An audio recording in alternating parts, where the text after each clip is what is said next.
Conversation.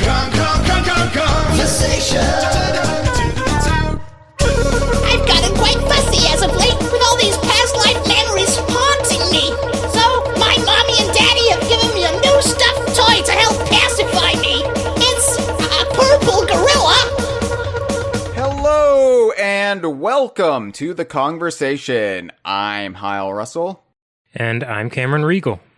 And can you feel it in the air, Cameron? It's E3 season. It's almost here. The most wonderful, anxiety-inducing, vomiting over the toilet time of the year. It's right around the corner. Hard to believe, probably because we're not making travel arrangements for Los Angeles, and it just feels like I'm not trading humid heat for dry heat. Yeah, I could use some dry heat today, I have to be honest. When I lived in Los Angeles, I missed the rain. But right now, I could use some of that just very, very arid desert dryness that Los Angeles provides. Because I live in a fetid swamp at the moment, and it's disgusting. So, anyway. Yeah, this is a weird E3 because this is all online, so nobody's attending E3 in person. Nothing happening at the Los Angeles Convention Center, so we're all just kind of in the same boat this year. We've also got this weird situation where there's I don't know if I'd call it E3 counter programming, just digital presentations not necessarily affiliated with E3, but just happening in the summer. Yeah. And I'm still mentally lumping them all in as, it's E3 season. Yeah, so we're trying to get excited. Obviously, there's a lot of rumors and innuendo out there right now. And I'm trying not to let that really influence how I'm feeling going into it. But we're going to make the best out of E3 as we always do. Now, whether or not this will be a legendary E3 remains to be seen. But I figured we just passed the 20th anniversary of what might be my favorite E3 in all of my time here on DK Vine. And that might be a controversial opinion. Everybody has their favorite E3s, but I feel like E3 2001 is the E3 for me that really embodies what I want out of the show every year. And one blissful year we had it. And it was fleeting. It was but a fleeting moment in time, as it turned out. But I thought, with E3's imminent arrival this year and the 20th anniversary that we just passed for E3 2001, it would be good to finally sit down and do an entire episode that's kind of a retrospective of not the show itself, because I really don't care about what was happening with PlayStation 2. But what it meant for the Donkey Kong universe and us at DK Vine in particular. So we're going to be getting into all of that on this episode. But if you do want to stay up, plugged in and kind of just inside the community bubble for E3 as it pertains to the Donkey Kong universe, then you better head over to dkvine.com. That's right, if you listen to the conversation and you don't visit dkvine.com, I don't know what you're doing, because dkvine.com is the central hub of the DK Vine empire, our media empire. And the forum is hopping right now. People are talking about the rumors for the potential Donkey Kong game, and you can join that discussion with like-minded weirdos, as we like to say. So DKVine.com, it's DKU, rare platonic news, and nothing but. So check it out. Make sure you bookmark it heading into E3 in a couple of weeks. And also be sure to check us out on Patreon. I don't like to beg for money. I don't like to, panhandle. I don't like to busk. But, the Patreon is what keeps the entire site, our entire media empire afloat right now. I mean, we don't have ads. YouTube demonetized us because of a wacky misunderstanding that they're not rectifying because I'm not a big enough YouTuber to raise a stink. But yeah, the Patreon's it. The Patreon is how we make money. It's how we keep the site. It keeps the site, the hosting, the domains, everything afloat, and it also allows us to pay for equipment or just provide for the things that the bigger sites take for granted that gets handed to them. So DKVine.com. If you like what we do, if you have any cash to spare on a monthly basis, check it out. You get perks. It's not just please give me money. It's no, we'll give you stuff. But that is at dkvine.com/Patreon. And before I stop with the shameless shilling, be sure to follow us on social media. This is the time of year you want to do that. You can follow us on Twitter. I run the Twitter. I also run the Facebook account. Updates every day. I make sure I'm on both every day, making new content, churning it out. I've been updating the Facebook page, which I've been in charge of since, I think, 2012. I've been having daily updates for that for the last 8 years, Cameron. 8 years of daily updates. I have not missed a day. I am a broken individual, if that isn't clear. And I also make sure I tweet every day since I've run the Twitter, since I took that over in 2017. But also Joe Mudd, our friend and fellow site staffer, Joe Mudd runs our Instagram page. So check that out as well. And this is the time of year as we get news and game reveals and all sorts of surprises that you'll want to follow us, because I will give my insights. I'll keep you up to date on everything, and we'll all have a laugh along the way. Not just new stuff, it's also a lot of nostalgia. So if you want to relive your childhood, your glory years, that's the way to do it. DK Vine on social media. Cameron, do you have anything you want to plug? I feel bad just sitting here shamelessly shilling my own wares without you getting to do the same. Nothing for me personally, I suppose, at the moment, though. You could, I suppose, buy Anton Ball Deluxe on Steam.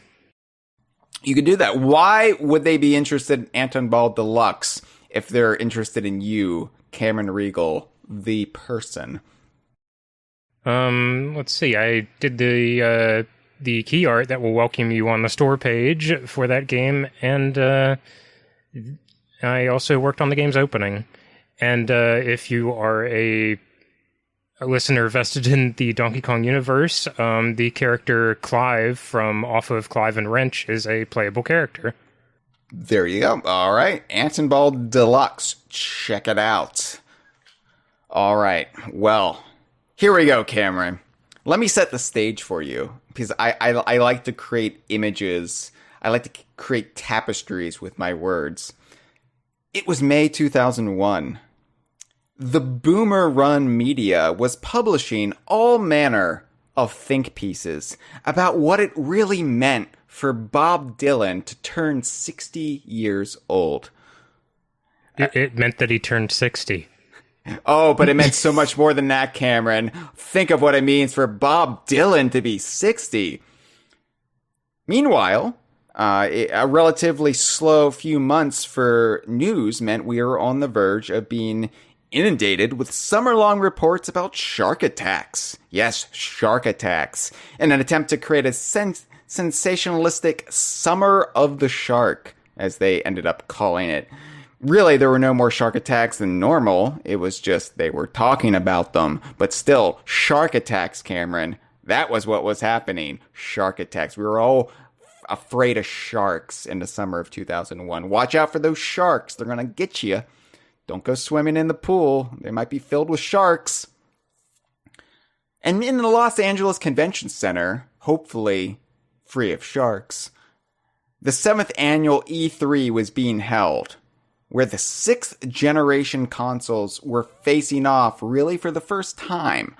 The already released PlayStation 2 and the upcoming Nintendo GameCube And new kid on the block, Microsoft Xbox. And fresh off the death of the Dreamcast. Oh yeah, I forgot about the Dreamcast. Whoops. Like this would have been it was discontinued in March of that year, so this would have been right after the drop off point for the Dreamcast. Yeah, I feel like our friend Josh, the Geek Critique Wallen, is pulling out his hair right now that I didn't mention the Dreamcast in that 6th generation of consoles, even though it didn't really have a presence at this show, did it? Because it was dead.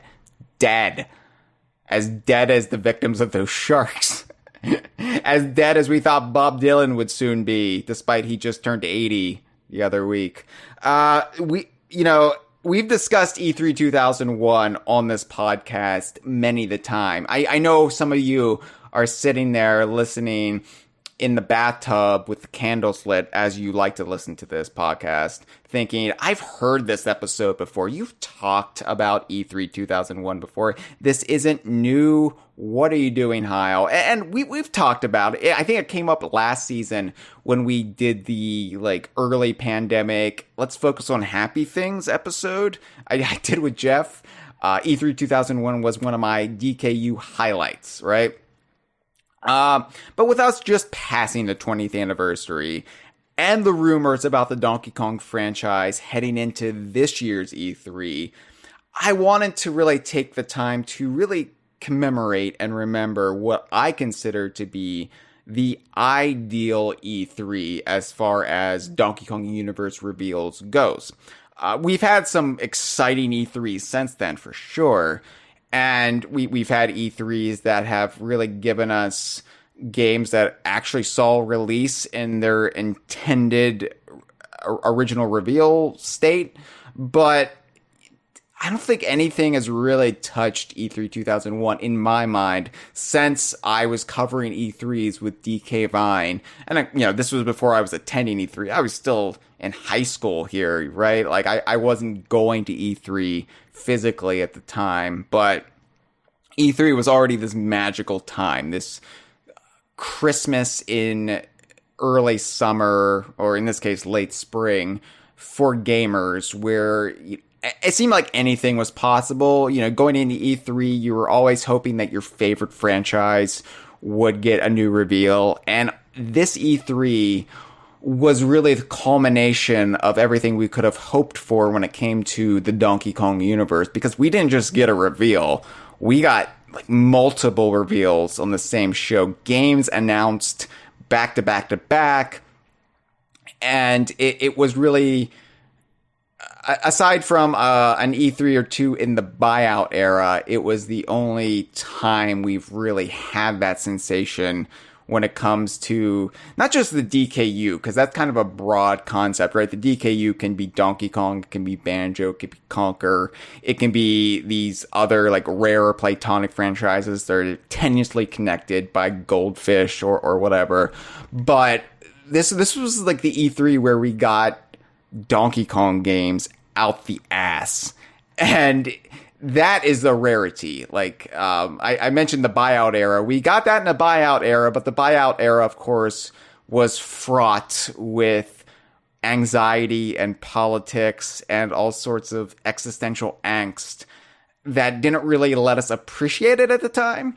It's really wild to think back on this E3 for me, because I may have, I was still very young when this was going on. I wasn't even I don't even think I may have not even been online at all. I definitely wasn't very online, but I think even though I may have had some awareness that at the very least that things like E3 and Space World were a thing, I think this is the first E3 I can recall where I was fully cognizant of the show as a concept, of this mega event where upcoming games were shown off, and the sheer glut of them that were very specifically things I would be interested in was a very weird way to get that intro. Yeah, E3 was introduced to me in the July 1995 issue of Nintendo Power, where they covered the very first E3. I didn't know it was the very first E3. I just thought E3 was apparently this thing that happened, and I just was learning about it. But the very first E3, which was the debut of Donkey Kong Country 2. And, from there, E3 became the coming out of so many Donkey Kong games. Donkey Kong Country 3, Banjo-Kazooie, and Conker, albeit we didn't know them as DKU games at the time. And this E3 was really the E3 that I think rode that wave of momentum that had been building since Donkey Kong Country, and really gave us what we had always hoped for out of the show and out of game reveals. Because Rare revealed 4 DKU games at this E3. Plus, they had a big showing for another one that had already been announced. And then there were a slew of cameo games as well. And not just like meager cameo games, but Smash and Mario Kart. So it was a huge event for DK Vine and for our fandom. And what makes it all the more bittersweet is what ultimately ended up happening with these games and with these reveals and Rare and Nintendo and Donkey Kong. We had no idea the journey that was to come. It gives the E3 2001 a very weird feeling in my head, because it was, again, as you said, it was kind of the dawn of the 6th generation. So I was looking at all these magazine pictures that were at games that looked to that point unlike anything I'd ever seen. Just to me, I couldn't, at the time, I could not honestly imagine games looking any substantially better than they looked, and I realize how silly that was now.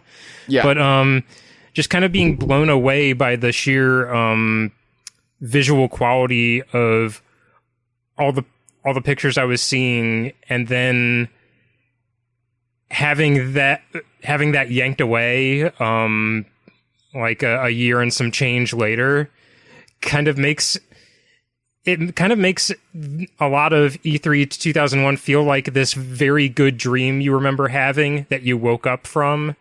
Yeah. I remember dreams where I would meet Paul McCartney, and not just meet him, Cameron, but befriend him, and he would just think I was just amazing company.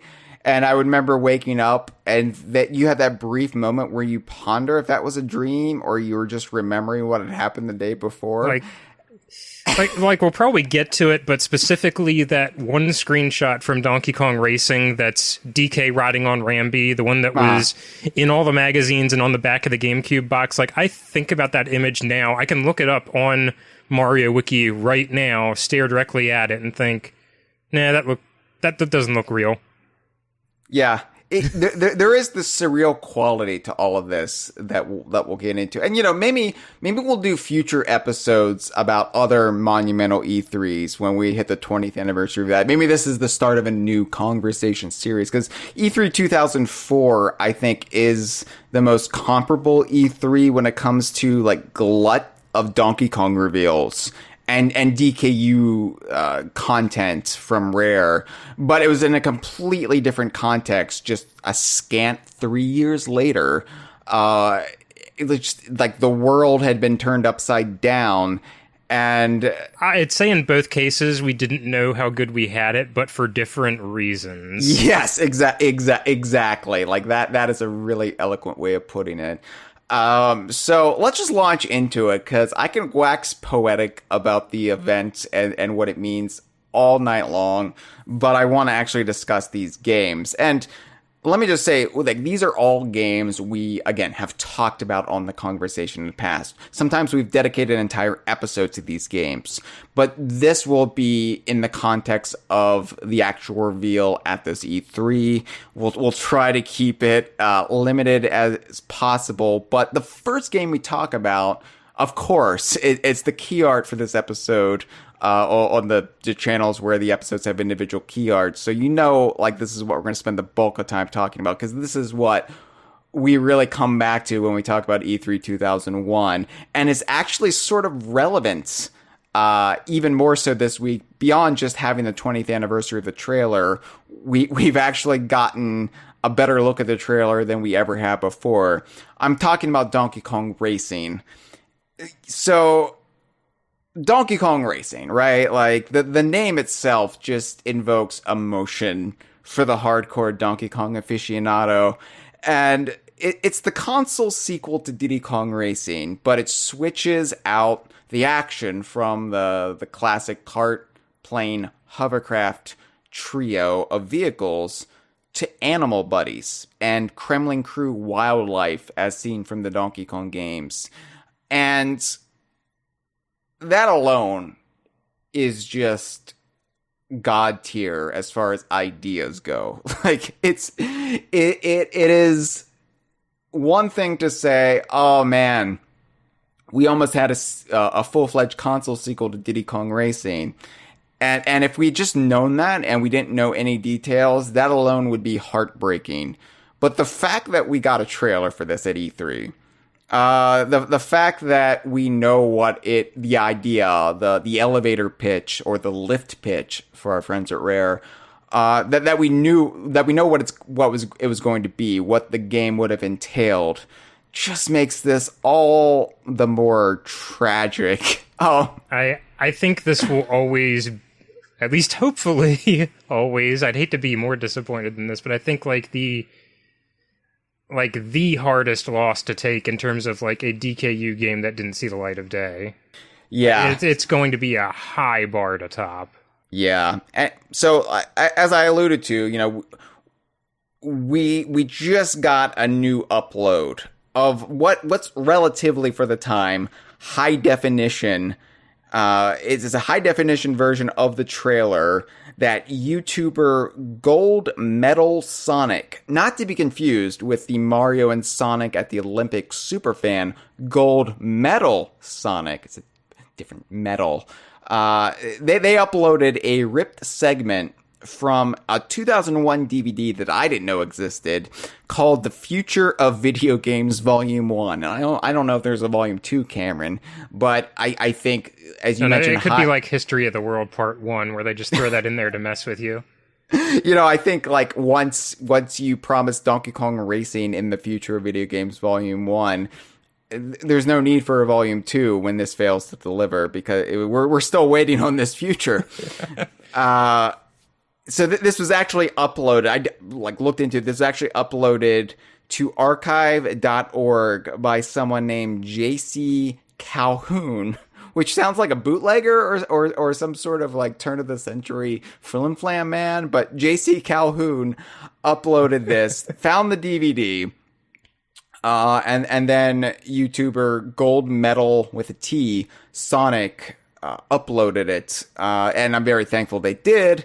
This DVD, I guess it would have used the same source file that IGN and other media outlets at the time were provided by Nintendo, but it's a lot less compressed than we're used to seeing. And most importantly for us, it's lacking the IGN watermark that was emblazoned on all surviving copies of the Donkey Kong Racing trailer the past 20 years. So there are new intro graphics, just a word of warning. There's intro graphics that are superimposed over the bit where Espresso sticks his head out of the sand. It also cuts out the very beginning of the trailer, which was the sort of logo fading into the establishing shot of the sky, which I always... I wanted to call attention to that bit of intro because it always reminded me of like a cheesy sitcom intro, kind of the way that it fades directly from music into like a silent establishing shot. Like it feels like the beginning of a like that 70s show episode to me. Yeah. Danny Masterson also canceled. So this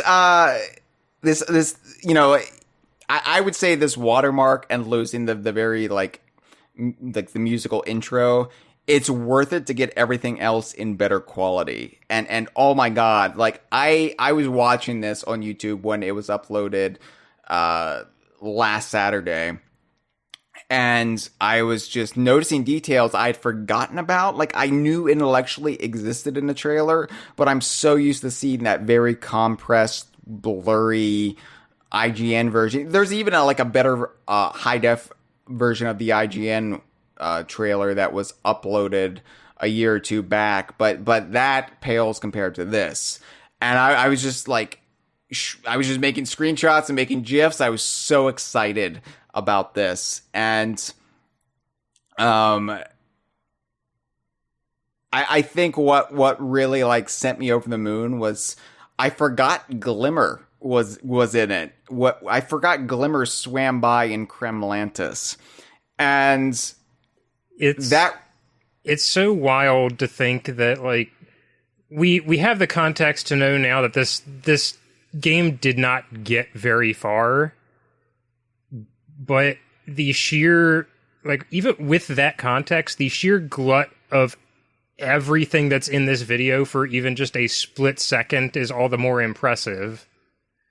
Like, to be blunt, like, if this is what, like, Rare could, like, hastily churn out on the quick to get something out in a video, imagine what this would have looked like with time in the oven. Yeah, it's just staggering to me, the amount of fan service in this. And the amount of, like, cross-game lore mingling, which we're gonna fully break it down, I guess, because we have to. But, you know, we can't let this go. Like, the fan base has never gotten over this game, this trailer, really, because that's all it is. It's a trailer. And for the record, I'm aware that this game was only really a trailer and a concept, and it never progressed much farther than that before the buyout hit. And then, of course, it shifted gears, or I guess it changed hooves. I don't know the metaphor there, but it became the oft-delayed Project Saberman Stampede for the Xbox 360, before it was eventually canceled.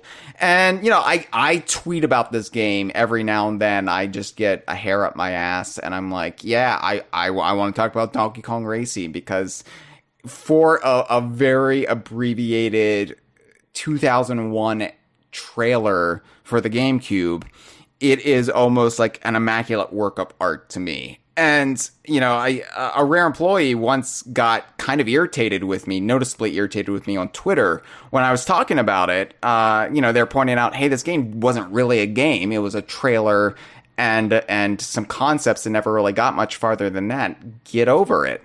And they didn't say get over it, but that was the, like, why are you talking about it? Like, stop getting hung up over this. And they deleted that reply. I think they realized how it came off. But, you know, why does something like this inspire this level of devotion, fanaticism among the fandom? And it's honestly, it's the killer concept. It's not like this was a phantom Mamie game we learned about after the fact, like Rare's proposed Donkey Kong Country 4 for the Nintendo DS, or any of the stalled projects from the early Xbox era that we saw on Rare Replay's bonus documentaries. It's not like we can't get over Conquer getting medieval or anything. This was announced for Nintendo's new system at E3, right? This was on the back of the very first GameCube boxes as a game that was coming soon. So I don't really care that it didn't get that far behind the scenes. From where I was sitting, it was a very real game that was definitely happening.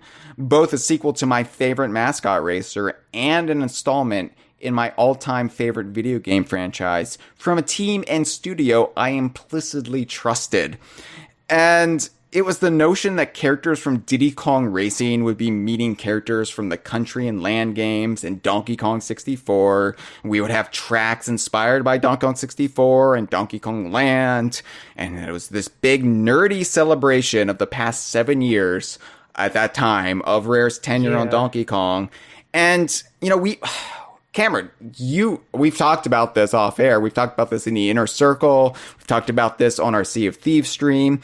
We don't get this anymore with Donkey Kong. No, and honestly, at the time, we didn't even get this because in the era this came out, like, Donkey Kong had already kind of started to hit an identity crisis with DK64, which, like, as we now know, like, deliberately started to kind of veer off using a lot of the past characters from any game except DKC1. Yeah. So just seeing all of these characters intermingling, like, oh, that's Tiny Kong and Glimmer in the same screenshot, and yeah, DK and Taj together. But I think the point you were building toward was you had shared this HD upload in our DK Vine Inner Circle Discord, and one of the things that came up was, I think, a screen grab you posted of Tiny riding Unguard with Diddy riding an unidentified swordfish alongside Glimmer in the background and like maybe some chomps. And I'm thinking to myself, this is more named returning characters than we got in the entirety of Donkey Kong Country Returns. You're not wrong. You're not wrong. And yeah, you're right. Like, even in this era, like 2001, coming off of the heels of Donkey Kong 64, Donkey Kong 64 was this weird early version of what we would often get with Nintendo doing Donkey Kong games post-Rare, where they would be like, oh, well, we shouldn't use these characters. We shouldn't use these characters. We need to scale it back. We need to keep it simple. We need to have this core base of characters, probably from the original Donkey Kong Country, if that. Let's not get carried away here with the fan service. Nobody wants that. It feels like kind of like a lack of confidence in giving the audience credit to accept things that they don't understand. Yeah, yeah, because I'm not sure. Like, again, like the Donkey Kong 64 development, like where initially they decided we were just going to use characters from the original Donkey Kong Country and new characters. You know, that obviously fell by the wayside as development progressed. They brought in Wrinkly Kong. They brought in some Donkey Kong Country 2 baddies. At one point, Recoil from Donkey Kong Country 3 was going to be in it. But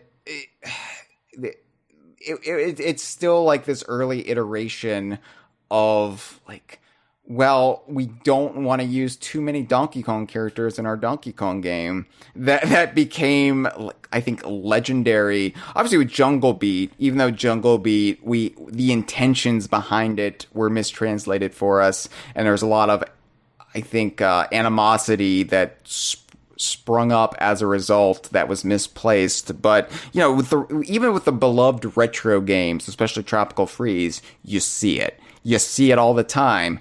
And it's weird to think that Rare also indulged in that. Rare, the people who invented most of these characters, they also, you know, parcheesied in it a little bit, even if they did kind of veer away from it as development went on. You know, Payon came close to fan service. I mean, I say they came close. They outright indulged in Donkey Kong fan service to a degree that came the closest to the Donkey Kong Racing trailer. But Payon's Donkey Kong games, King of Swing, Jungle Climber, and Barrel Blast, they came at a time when the series lacked a firm identity or any momentum at all. And so they never felt like a big deal in the way that Donkey Kong Racing felt like a big deal. And we were also too busy fretting about what was happening with Jungle Beat and whether or not Diddy Kong was going to be kept around and just all sorts of weird BS that I think kept us from appreciating Payon, but also the general audience didn't really appreciate Payon. And they are cult classics. In the general audience's defense, Payon's games were extremely undermarketed. They were. They had like no commercials. I don't even know if we had print advertisements for them. We did definitely have print advertisements, but I mean, it was print advertisements. Yeah. Yeah, they were just these weird, like, low budget side releases that in the Donkey Kong fandom we knew all about. We were like excited about. Really, that's all we could talk about on DK Vine. But the general audience, they just came and went, and just so under the radar. They're cult classics today, but nothing compared to what Donkey Kong Racing would have been. And I do suspect that, like, a lot of the reason that Peon's games, especially their first two, were such a, like, continuity blowout was, I think the motivation was very similar to why Donkey Kong Racing was such a continuity blowout, which is you are setting DK in a very different context than what people are used to, what they usually come to the table for with Donkey Kong. It's not his traditional platforming set. You need to bring in all these familiar elements to cement this sense of identity that, oh, this is a Donkey Kong game. I recognize these things. This meaningfully communicates something that already appeals to me. Yeah, that is true. But the Donkey Kong Racing trailer goes above and beyond as far as what it integrates, because it's not just we're gonna use some recognizable characters. Like, we're gonna bring in Lanky Kong. Lanky Kong wasn't in the trailer, but we know he was one of the characters earmarked for the game, along with Cranky. But it goes beyond that, because we're going to have locations from all of our Donkey Kong games brought to life. Kremlantis, Cameron. Like, that's what I can't get over. Kremlantis, the second world from Donkey Kong Land, was shown in this trailer. Diddy and Tiny Kong were racing on swordfish while anglerfish-filled waters inundated with chomps. Summer the Shark, right? I mean, it was Kremlantis. It was Kremlantis from Donkey Kong Land. All of these elements converging. I mean, even we should even just point out, like, the very first thing you see in this trailer, once the title fades, is Espresso the Ostrich, who at this point had only been in 3 games, 2 of which were just Donkey Kong Country. Yeah. This was kind of the beginning of the Espresso-sance, if you want to call it that, because Espresso, of course, would go on to appear in Donkey Kong Country 2 for the Game Boy Advance. Have we ever done a count? Are there more ostriches in this trailer than there are in DKC2 GBA? Oh man, that would be a good one. It's like one of those jelly bean jars. If you can count how many ostriches there are, we'll give you this Corvette. And then, of course, Espresso is also in Banjo Pilot, which there's reasons for that, which we'll get into. But I think, this was the weird kind of period where Espresso is back, baby, and nothing can stop him now. Compare this trailer to anything seen in Donkey Kong Country Returns and Tropical Freeze. As we mentioned on our Sea of Thieves stream this past Sunday, there are more Donkey Kong references in Sea of Thieves and Yooka-Laylee and Impossible Lair than there are in Donkey Kong Country Returns and Tropical Freeze. And that's an exaggeration and not true at all, but only slightly not true, right? There are still more explicit references to Donkey Kong Country in both games than you'll really find in Tropical Freeze even.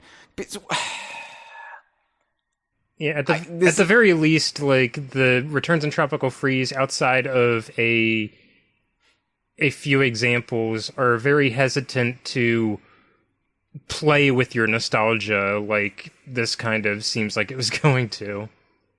Yeah, I mean, when you're referencing the tanks from Super Mario Brothers 3, or you're putting... I should say play specifically with nostalgia for past Donkey Kong Country games. Yes, because you're nostalgic for Super Mario Brothers 3, or you're putting Mr. Game & Watch in the background, or you're giving a giant big homage to Billy fucking Mitchell in your Donkey Kong game, but you can't reference Ingard the Swordfish? Where the hell did everything go wrong, Cameron? And look, I'm getting salty. I'm getting a little testy. So let me just say, I love and adore the retro duology. I'm not actually holding it against them or retro because I realize circumstances and Nintendo and people were like,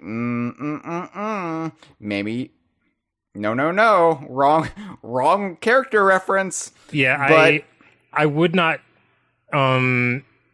view Returns and Tropical Freeze with the level of scrutiny that I do if I had not played them to the depth to get to that point of scrutiny, because I did really enjoy them. I enjoyed them, and it's just weird to me that Donkey Kong, and I think it really has set in the last week or so when we got this the clearest look we have ever gotten for the Donkey Kong Racing trailer, alongside the recent rumors about Nintendo EPD possibly doing the next Donkey Kong game, and maybe their intentions as far as the Donkey Kong brand goes, and then being reflective on the past 18 years, 19 years of Donkey Kong, and just thinking the fans want to be able to celebrate their favorite characters. Donkey Kong fans want to be able to enjoy Donkey Kong characters. You always bring up this Crash, this Crash mobile game that has so many obscure Crash Bandicoot. Oh, not even the Crash mobile game. I bring up Crash Team Racing Nitro Fueled, a remake of a game from 1999. That is this giant continuity blowout, like to the point that some of the character additions in that game, like I can't even think of an equivalent in the Donkey Kong franchise that would be as obscure to make. Like, yeah, it's really setting home for me how weird it is that Donkey Kong fans have such a bizarre struggle to get our characters in games anymore. Like in Donkey Kong games, like it is considered a faux pas to reference Donkey Kong in Donkey Kong game. You can reference Mario all you want, but to reference Donkey Kong characters in a Donkey Kong game, ew, why would you do that? Ew. And for a while, it was something I would hesitate to raise issue with, because I was just so grateful to be getting new Donkey Kong games after it looked like that might not happen for a good long while.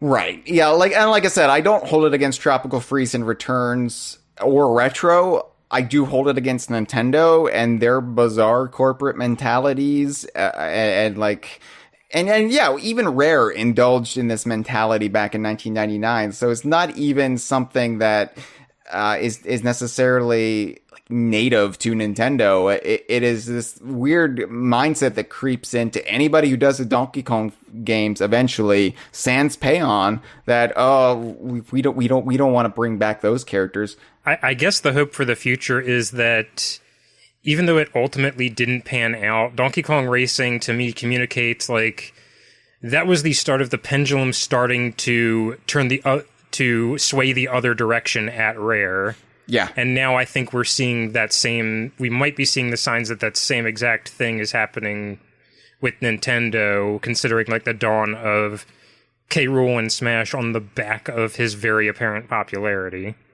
Yeah, I mean, and I could say that it's kind of absurd, on the surface, that we could bring up the Smash ballot, but that took an international effort by the fans to show Nintendo that we really liked the main villain of the Donkey Kong series. Whereas we're talking about Crash Team Racing, and we're talking about obscure characters coming to that game. Yaya Panda, the character from a cell phone game from before many people were playing cell phone games. Yeah, the equivalent would be, what if one of the hippos from Donkey Kong Country Barrel Maze showed up? Or is that kind of absurd fan service that you wouldn't see ever with the Donkey Kong series. But we we got with Donkey Kong Racing. And that's why this trailer is such a legendary what if for us. It's not even a what if, because it was an E3 trailer. It was an E3 reveal. It was on the back of the goddamn GameCube box. So I'm not going to apologize for loving this trailer and for loving the concept of this game. It's a game where you race animal buddies. Like one of the most beloved mechanics for Donkey Kong fans that was also completely ignored during the retro era. It's just a whole game dedicated to that. That's in the capsule of a Diddy Kong Racing sequel. Also, another legendary white whale for Donkey Kong fans. Oh my god, how could I not still be going on about this game 20 years later? Yeah, I mean, your episode art which is the ending shot of the trailer of Kiddy Kong riding into the camera on Ellie, backed by like various other animal buddies and enemies from the series. Like I want to see another moment like that where I am just blown away by the sheer ridiculous self-indulgence. But is it really self-indulgence if you're like, it's not self-indulgence if Mario has self-indulgence, but just indulgence, really. Yeah, but it's not indulgence if the Super Mario franchise has Goombas and Koopa Troopas and Yoshi in it. Like that's the, like we're made to feel bad as Donkey Kong fans for wanting Donkey Kong characters in a Donkey Kong game. That's how, like, I realized the past couple of weeks, this is where I'm at now. I wasn't salty about it for a long time because, again, like you, I was grateful for what we had after a long time of being in the wilderness. But now I'm getting a little salty about it. And I think what's causing it is just the hope for the future that, from what I'm hearing from sources and from what we've seen in the past from this new Donkey Kong Racing upload, it's really making me reevaluate and thinking, it's kind of bullshit, isn't it? Kind of bullshit that we as Donkey Kong fans have just kind of taken on face value. Well, you can't have Donkey Kong characters in a Donkey Kong game. We don't want fan service in a Donkey Kong game because Donkey Kong fans, are there really Donkey Kong fans? I mean, we're Donkey Kong fans, but we don't really exist, right? We're just kind of like an urban legend, like the Sasquatch. I mean, we're obsessed with goldfish, so we might as well have goldfish memories. So, all right. I will get off my my ugly soapbox here. I'm optimistic for the future, right? But it is just, I think the Kremlantis sequence was what broke me, Cameron. I think that's what really sent me over the edge. The fact that you can call it the Kremlantis sequence, is it's not even getting into the fact. It's not even getting into the fact that Donkey Kong and Taj the Genie were racing through Donkey Kong 64's Fungi Forest on zingers in an homage to Return of the Jedi's speeder bike sequence. Like, oh my god.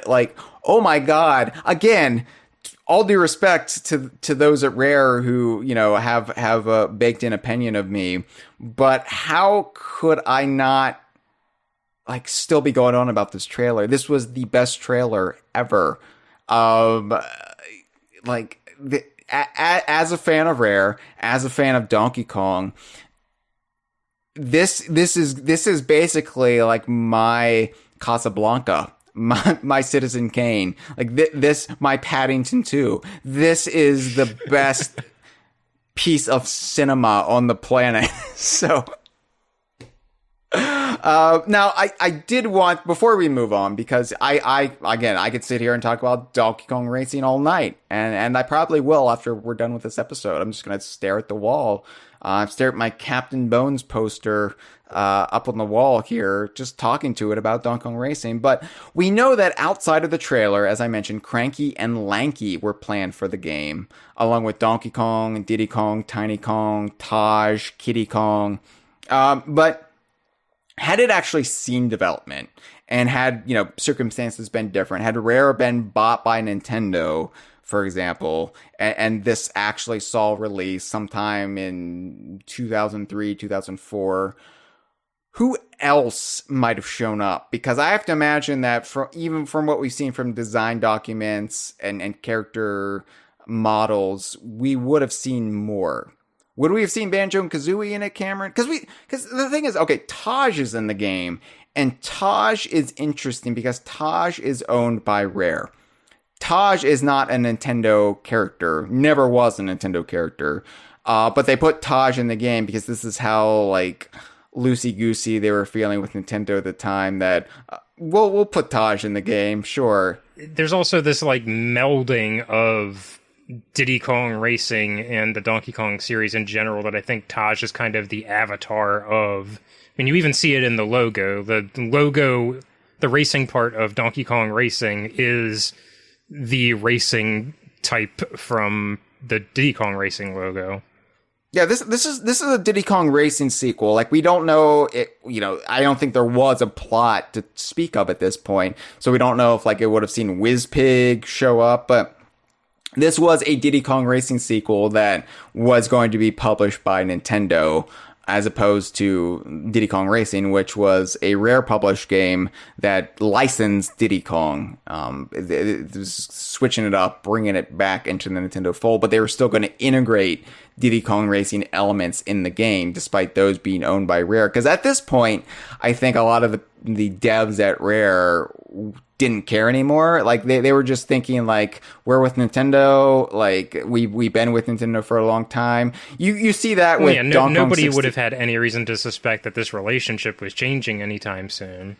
Yeah, I mean, maybe the Stampers, but they weren't telling. But, like, yeah, you saw that with Donkey Kong 64, where Rare kept the ownership for a lot of the characters, or he kept the trademarks, at least, for a lot of the characters. That is bizarre when you look at the copyrights for that game, that they held the trademarks for Tiny, Lanky, Chunky, really all of the new characters in the game. Like, it wasn't until the buyout that all of that got sorted out. So that would have been 3 Rare-owned characters that we know were going to be in Donkey Kong Racing. Good point. Yeah, good point. But, so would Banjo and Kazooie have been in it? Because they were Nintendo IPs at the time. It would have been very easy to put Banjo and Kazooie in it.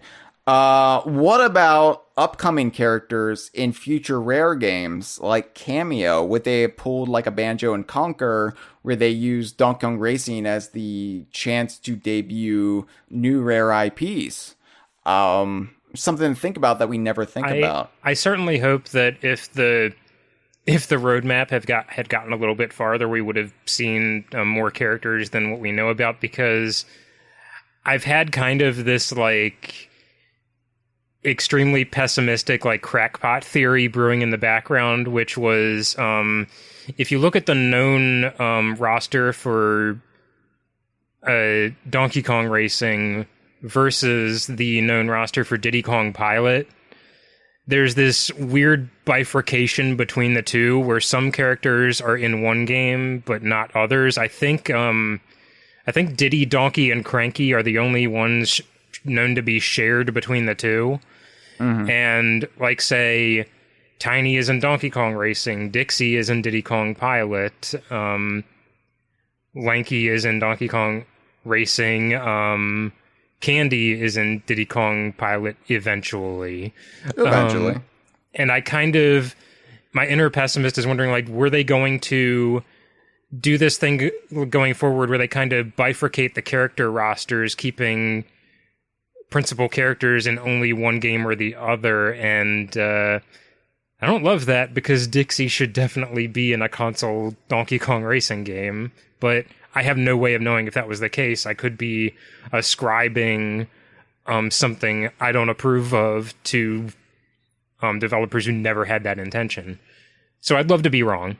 Yeah, it's funny that you don't like the bifurcated cast, because that is something I actually kind of like in a weird way, and maybe this is just like the sick masochist in me. I think it's really that I just don't like it because Dixie is important enough of a character to be in both games. I agree, and I feel like you would think that they would switch it, like put Dixie in this game and put Tiny in Diddy Kong Pilot, or put them both. I mean, Dixie's Diddy's girlfriend. She'd go with the one where his name is in the title.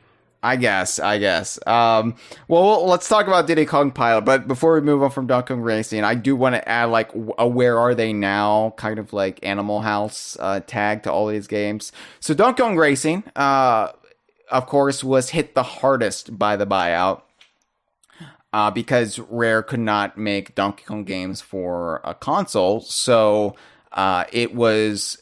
They tried new concepts for it. We've seen concept art of this weird, like, they put XPs in the place of the Kongs, and I think this was this Super Monkey Carlo or something. I think we've kind of like taken to calling it Monkey Carlo based on the fact that there's concept art that shows like a banner saying Monkey Carlo. I don't know what Monkey Carlo means. I don't know that necessarily would have been the title, because I think it's a joke. It's a play on Monte Carlo, the famous race, but right. That could have just been, for all we know, that name as a joke in like one track or something, or one GP. We don't necessarily know that it was the name, but it's in the absence of anything else. I think it's the best thing to call it. Yeah, but this like really got away. Apparently, like we've seen them like in cars, right? So for a while there, they toyed with just making this a straight kart racer again, but with XPs for Kongs. I kind of get the impression this didn't get very far, and I'm glad that vision of the game didn't, because I think it would ultimately just be kind of sad. Yeah. But eventually they decided to use an established Rare IP that would still make sense with the animal mechanic, and they decided to rebrand it as Saberman Stampede, which evolved away from a racing game entirely and became this like adventure game where Saberman uses animal steeds. And for several years on DK Vine, Saberman Stampede was, again, the white whale. Every E3, we were like, oh, Saberman Stampede, this is going to be the year they show off Saberman Stampede. And I think we were like 80% joking for a part of it, but all really deep down wanted to see it. Well, like by the time I say 2010 hit, we were joking mostly. But for the longest time, like this was the game we really wanted to see, because it was the game born out of Donkey Kong Racing. And we didn't even, like, it wasn't even officially announced. I guess I'm projecting personal experience there, because for a good long while, like, I honestly wasn't sure Saberman Stampede was ever a real thing. It was kind of a hushed whispers thing for a while, I think, until it was listed in Cameo's credits. Yeah, because the Stampede team helped out with Cameo to get it out the door. So it was a game in an early instance of leakers leaking to DK Vine. We knew about Saberman Stampede because of very early Rare leakers outside of Rare. And from there, like, it would be whispered about in the game media every now and then. So we knew it was coming. It was a badly kept secret. But eventually, it wasn't even officially revealed. It was just canceled outright by the time of the like Rare implosion. And they were then, you know, they became like the Connect studio for a bit until their reconfiguration of the studio into what they are now. But Saberman Stampede, yeah, that was the game we really wanted out of all future E3s post buyout, and now we never got this game at all. Like that this is like the game that we probably wanted the most. That is the biggest tragedy coming out of this E3. And it's weird because both visions of the game were very interesting to me, but for completely different reasons, and we didn't get to see either of them. Yeah, it's a shame. I can't believe Nintendo never tried to make this game. Like, Payon made a Donkey Kong Racing game, which was hindered by the fact that they designed it for the bongos, and then it was moved to the Wii, and the mechanics didn't make sense anymore. And we even know that they got at least one, like, Donkey Kong Racing game pitch. Yeah. well, Diddy Kong Racing, but it involved riding animals. It was a pitch from an outside studio that was very ignorant as far as who owned the rights to what characters. But yeah, it is what it is. Yeah, it does seem like one of those very like, I don't want to say obvious because that sounds dismissive of the original trailer, but once that's out there in the world, like, yeah, you could have a racing game where Donkey Kong and his friends ride animals. Yeah. It's a very enticing pitch. It's a shame it ultimately didn't go anywhere. It is such like a giant leap forward as far as doing something different with the mascot racing genre that, again, like, it's such a natural fit for Donkey Kong. It's something that the fans are so horny for. I guess, is that the right? Let's say hungry. It is something very different for a mascot racer, which I think is a genre that is very prone to stagnate, and that's probably as much as I'll say before I get on my own soapbox. Yeah, it's just, I feel like it's money on the table. It's there for Nintendo when they want to use it, and I'm just like, come on, all you need to do is just take this trailer as the concept. And I know this is not the way Nintendo operates, because they have their weird like ethics and ideas of like what is like acceptable to be as a games developer, and oh no, we can't do this idea because this was someone else's idea, and it's like, well, bullshit, they're not doing it, so you do it. You have the rights, you have the fucking trademarks to this game. Do it, get it done. I don't care what it takes. Anyway, Donkey Kong Racing, we'll talk about it a lot more until the end of the conversation. Like, even after I'm dead and gone and someone else is running the conversation, you know, in the far future, hopefully, they'll still be talking about Donkey Kong Racing, because it is the most orgasmic, like, 50-some seconds for a Donkey Kong fan that's ever been produced. Like, the closest we've come are the Smash Ultimate Reveal trailers. But even then, like, I don't even think they touched this. All right, well, so it's only downhill from here, because how can you top Donkey Kong Racing? Well, you can complement it by having a handheld sequel to Diddy Kong Racing, but that does a completely different thing. It focuses exclusively on the planes, which was everyone's favorite vehicle from Diddy Kong Racing. What if there's a whole game where you just flew planes? And that's Diddy Kong Pilot. And so that was going to be for the Game Boy Advance, announced right alongside Donkey Kong Racing. A very ambitious premise to put a racing game on the Game Boy Advance that's specifically in a vehicle where you have more than one axis of movement. Right. Knowing what we know now, this E3 2001 build of Diddy Kong Pilot is probably the least interesting, the least fascinating version of the game that we've seen, outside of maybe, this is going to sound bad, but outside of maybe the final release version of Banjo Pilot, the version we actually got. Now, Banjo Pilot has its charms. I'm not shit-talking Banjo Pilot all that much, but Banjo Pilot was a compromise that was already on top of a compromise. It was a game that ultimately, I think even the team was just like, let's just get it out the door and be done with it. I'm sick of this. So this version of Diddy Kong Pilot, to be clear, this was not the El Dorado Mario cast batshit insane version that was apparently shown at Space World, that like had half a Mario cast in it, had K. Rool like going to the lost city of El Dorado and meeting a genie mole creature. I don't even know. I really want that version of the game to leak out. That just sounds amazing. Yeah, I mean, I disagree with the notion of putting Mario and Toad and Peach in the game, but it was at least conceptually the most interesting version of Diddy Kong Pilot. It's kind of the weird trajectory where the final game is a a banjo paint over that plays very fast and loose with any kind of like story tissue or connectivity. And the origin point was K. Rool searches for El Dorado. Yeah. I think being Diddy Kong Racing fans, we were looking forward to what's the story of Diddy Kong Pilot going to be? Ooh.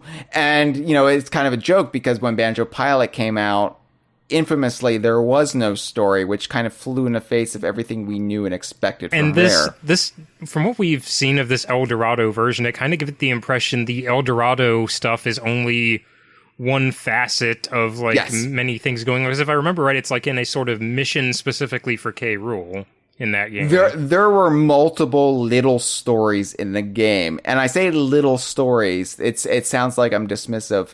There were multiple batshit insane, almost J.R.R. Tolkien-esque epics being told with these characters, where the sheer amount of text when you look at that footage of the K. Rool El Dorado story, you're just sitting there. Your Game Boy Advance batteries would have drained by the time you got to the end of the exposition, which I love. I absolutely love.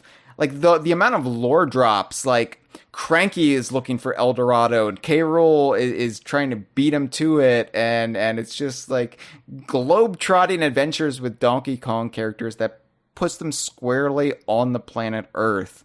It is something that's just weird. Even in the era of Rare, where they did celebrate lore and continuity much more than Nintendo would with Donkey Kong. But that wasn't the version at this show. No. And at least as far as my understanding of it, I think there are in various stages of development, but 3 different I'll have the final tally at the end, but the different versions of this game I know about are the El Dorado version, with the weird Mario cast and El Dorado, the various versions of Banjo Pilot, a version of Diddy Kong Pilot that was very far along in development, I think, post buyout, because I think Rare was operating under the assumption that Nintendo would obviously still want it.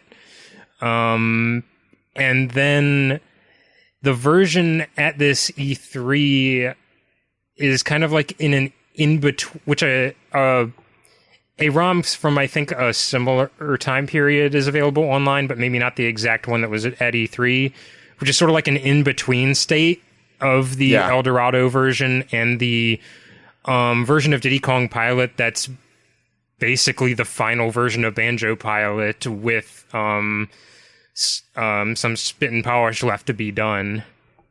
Yeah. So I know there's the definitive ROM leak of Diddy Kong Pilot that people on Etsy put on Game Boy Advance cartridges and sell, but it's still pretty janky, and it's not really a full polished complete game. But that version is basically Banjo Pilot, but you can really see okay, well, this is the most far along version we've got that's in a working state. Let's just put the Banjo characters on top of that and call it a day. There was, of course, the voxel version of Banjo Pilot, which was absolutely amazing looking, which we know that it didn't really work with multiplayer or the sheer amount of characters. And so the stampers made the call to sacrifice this amazing version of Banjo Pilot to just have the same amount of characters. And it's a shame, because I know that even if it supported only 2 characters on screen, I would have absolutely adored that version. It would have been the version with something to say, because as you alluded to, why are you having a Game Boy Advance game where you fly planes when there's no point in flying planes in an environment that's not truly 3D. Yeah, the thing about Mode 7 style 3D is the plane that's advancing into the horizon is entirely flat. Yeah. And so there were a couple ideas that the team had to justify this concept. By the way, I just want to point out in a live stream chat, just Andre says that K. Rool went to El Dorado because he knew he was about to lose his golden belly and was trying to be proactive, which I'm all on board with. I love that. So initially, the Diddy Kong Pilot team, and I feel bad for the handheld team and the people who were on Diddy Kong Pilot because the sheer amount of bullshit they had to put up with is staggering. Like they were with this game for 4 years, more than 4 years, but which is a lifetime on a Game Boy Advance game, but. They were initially going to use tilt controls for the Game Boy Advance, and you were going to like tilt the plane, tilt the Game Boy Advance, and then your plane would tilt, and it would be like you're piloting a plane. Clever idea, but I don't think any of us were really enthused about that. I think about how dim the original Game Boy Advance screen was at the time that would have been development, and I just kind of have like a shudder inside. Yeah, it would have been fine maybe on the SP when they had the backlight, like the very sexy, elegant version of the Game Boy Advance that we all know and remember and treasure. But this was not then, and then this was the early Game Boy Advance, which was basically like, why is there no backlight on this? Why? This is so dim. This is dimmer than the Game Boy Color. What are you doing, Nintendo? It was that version of the Game Boy Advance. So yeah, I don't know. But Nintendo apparently hated this. They were like, what's the point? We don't like this. No, we don't like the tilt controls. No. Go back to the drawing board. And so they kept going back to the drawing board. And they kept going back to the drawing board, but I think that before, like, we knew all of that, and when we just had this E3 reveal, this was exciting for me because the utter joy, Cameron, of seeing 2 Diddy Kong Racing sequels announced the very same day. It's a rarity in life that one often doesn't experience, in that this was the only time we've ever gotten 2 Diddy Kong Racing sequels announced the same day, and in that this was the only time we've ever gotten a Diddy Kong Racing sequel announced. And for that matter, you get to have your cake and eat it too, because you get the Diddy Kong Racing sequel that is more focused on the Donkey Kong franchise and fully gets behind the Donkey Kong branding, and you get Diddy still getting to have a game with his name in the title. Yeah, so this is how, like, I really enjoyed the contrast here, right? That we got a game that still had the Diddy Kong anchor. Diddy Kong is the main selling point of the game. Even though Donkey Kong is playable in it. Exactly. So at this point in the series, you could have Diddy Kong and Donkey Kong be in the same game, but Diddy Kong's going to be the title character of this one. Sure, why not? It made sense. It wasn't weird. It wasn't this point where Diddy Kong just rides on the back of Donkey Kong and he's this perpetual sidekick, because fuck you. No, Donkey Kong, the brand was so robust at this time. And sure, we'll have a Donkey Kong Racing, we'll have a new Diddy Kong Racing, whatever. Fucking anything goes. Woo! It's fucking Mardi Gras 24/7 here on the Donkey Kong universe. Arguably, I would say Diddy Kong Pilot at this presentation had the more stacked cast. Because as you said, it had Dixie Kong over Tiny Kong. Dixie Kong was still the draw here. Like, I know this was coming less than 2 years after Donkey Kong 64, but Dixie Kong, anybody who was in Donkey Kong Country 2, anybody, and she was the anchor of Donkey Kong Country 3, she's still going to be matter more than Tiny Kong, right? And it had been a couple of years since we'd seen Dixie Kong. We hadn't seen Dixie Kong since 1997. It had been 4 years since we had seen Dixie Kong. So to get her back, even if it was just in the handheld Diddy Kong Racing sequel, was a big deal. We were very excited about Dixie being we back. got proof of life with Dixie in this game. Yeah, we had Dixie, we got K. Rool in his pilot gear, which continued the running gag of K. Rool and his identity crisis, but in a, just in a very, context, appropriate way. Yeah. That it feels like a course correction for K. Rool's character that unfortunately we later learned they would drop in the later build of Diddy Kong Pilot. It's why I don't like that later build of Diddy Kong Pilot. I like some aspects of it, but I feel like... Yeah, I like a lot of it, but there are two major things I don't love, and it is K. Rool being reverted to just wearing his king attire, and Crunch, who was in this version of Diddy Kong Pilot, kind of being... kind of having his identity scrubbed and just being reframed as a generic critter. Yeah, when I look at the iterations of Diddy Kong Pilot, and I say this is the least interesting version, potentially, but I'm not crazy about their idea of integrating the Mario cast, because that would have really just muddied the waters between Donkey Kong and Mario. And it would have been a self-inflicted wound by Rare, which seems so unlike them. It's a very questionable choice when Mario Kart Super Circuit was slated to appear on the same hardware and be a very similar kind of game. Yeah. So I wasn't wild about that. That's why we talk about that build of the game being a weird fever dream, because it still is a weird fever dream.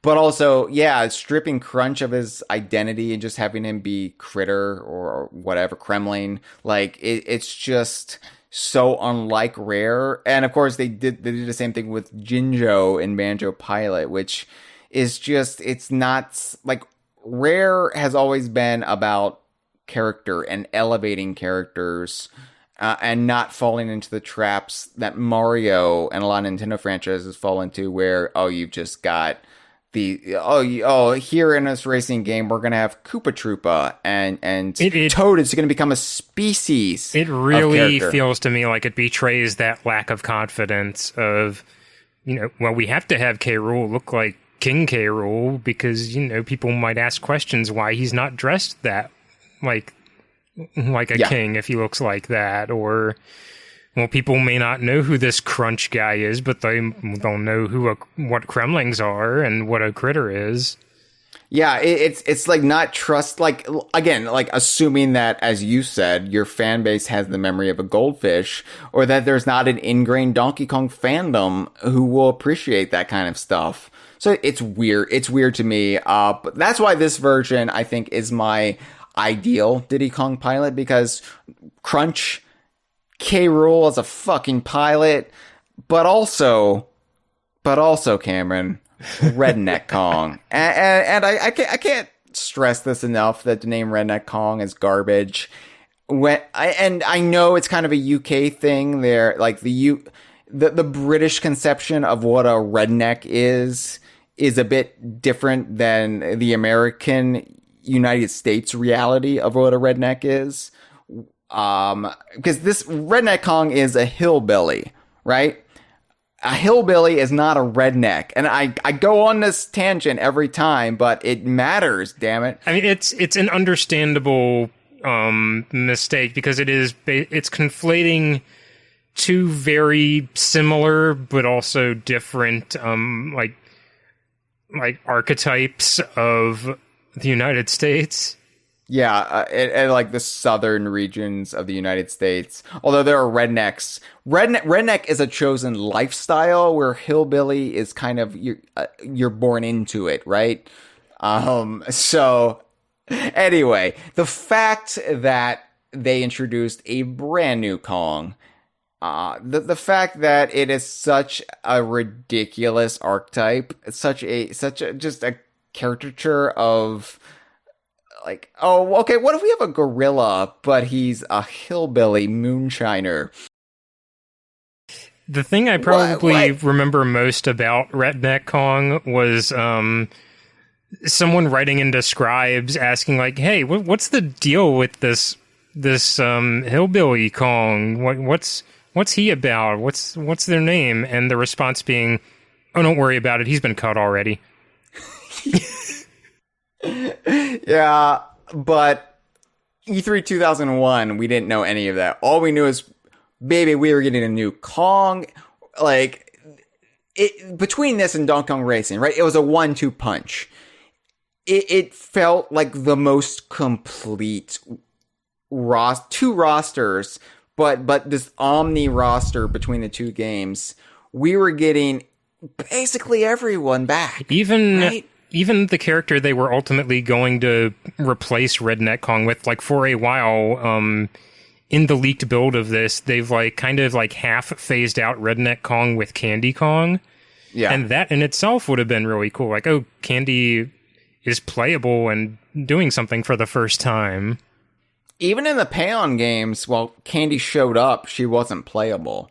So yeah, that would have been a big deal in and of itself. But you know, Redneck Kong, you had returning Diddy Kong racers like Crunch and Taj. You had Donkey Kong 64 characters. You had Donkey Kong Country 2 and 3 characters. Like, it was just the most complete package for Donkey Kong fans between these two games. And I loved it. I also loved the weird bifurcation that, yeah, Dixie Kong's going to be in this, Tiny Kong's going to be in this. Fuck it. The future is golden. You know, we have so many Donkey Kong games coming out. We're always going to be making Donkey Kong games. We being Rare. And you know, you're going to see all these characters for years and years and years to come. It's so weird because this E3 so clearly communicates, like, Donkey Kong is not going anywhere anytime soon. This is... Yeah.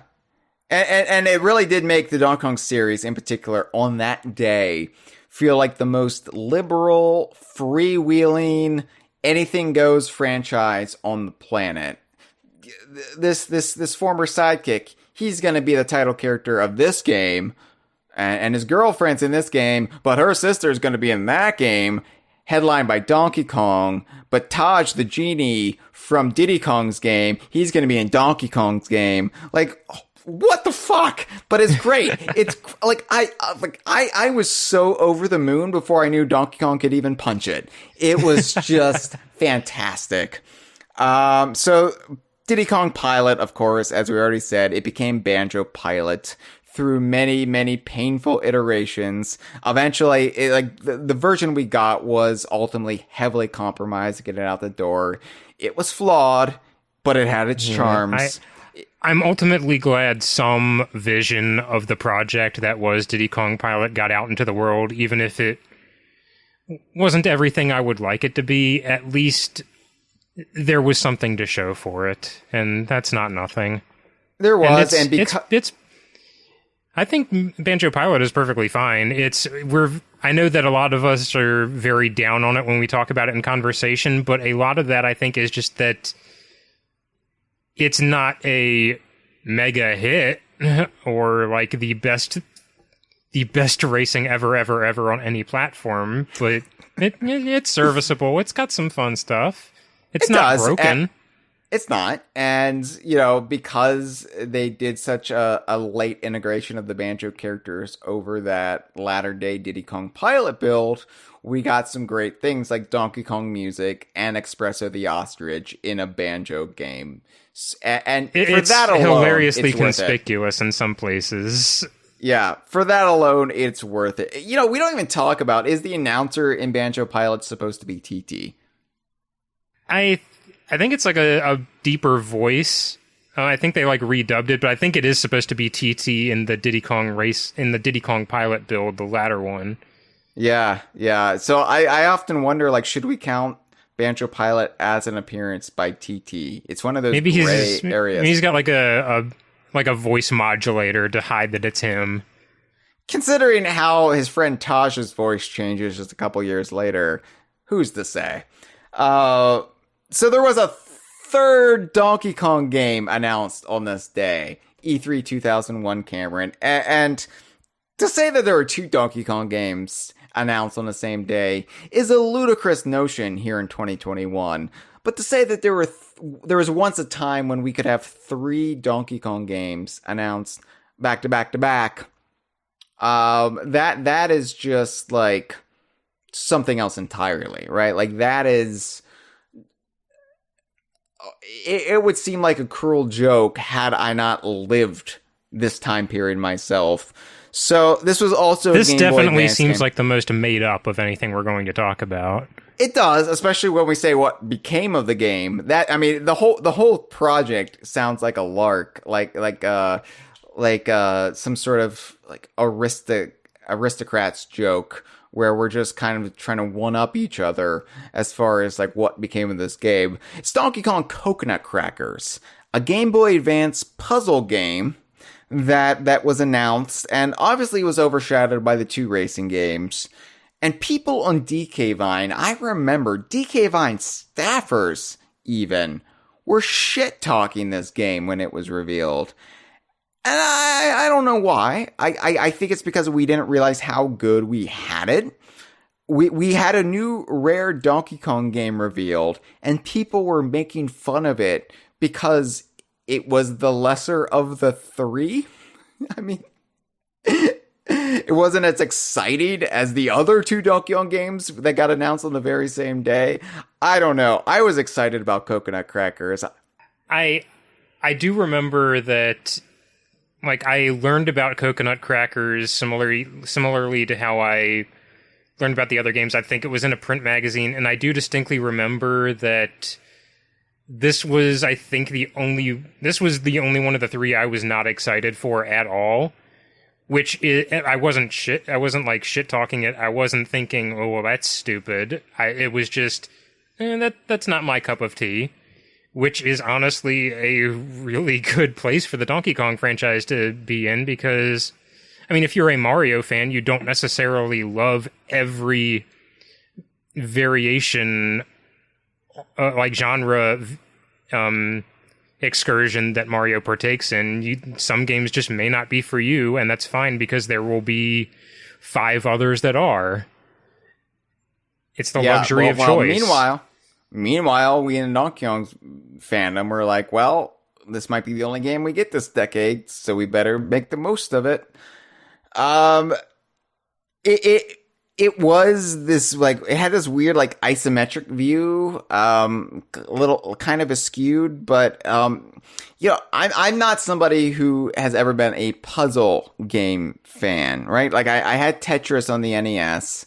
Played it quite a bit, but I never really gelled with it. And I think it's because I'm somebody who plays video games and I get excited about lore and characters and world building and really getting to visit this fictional reality. I'm not somebody who plays solitaire on his computer. I think I have a similar view. Like I think I played like exactly 3 puzzle games that I really gelled with.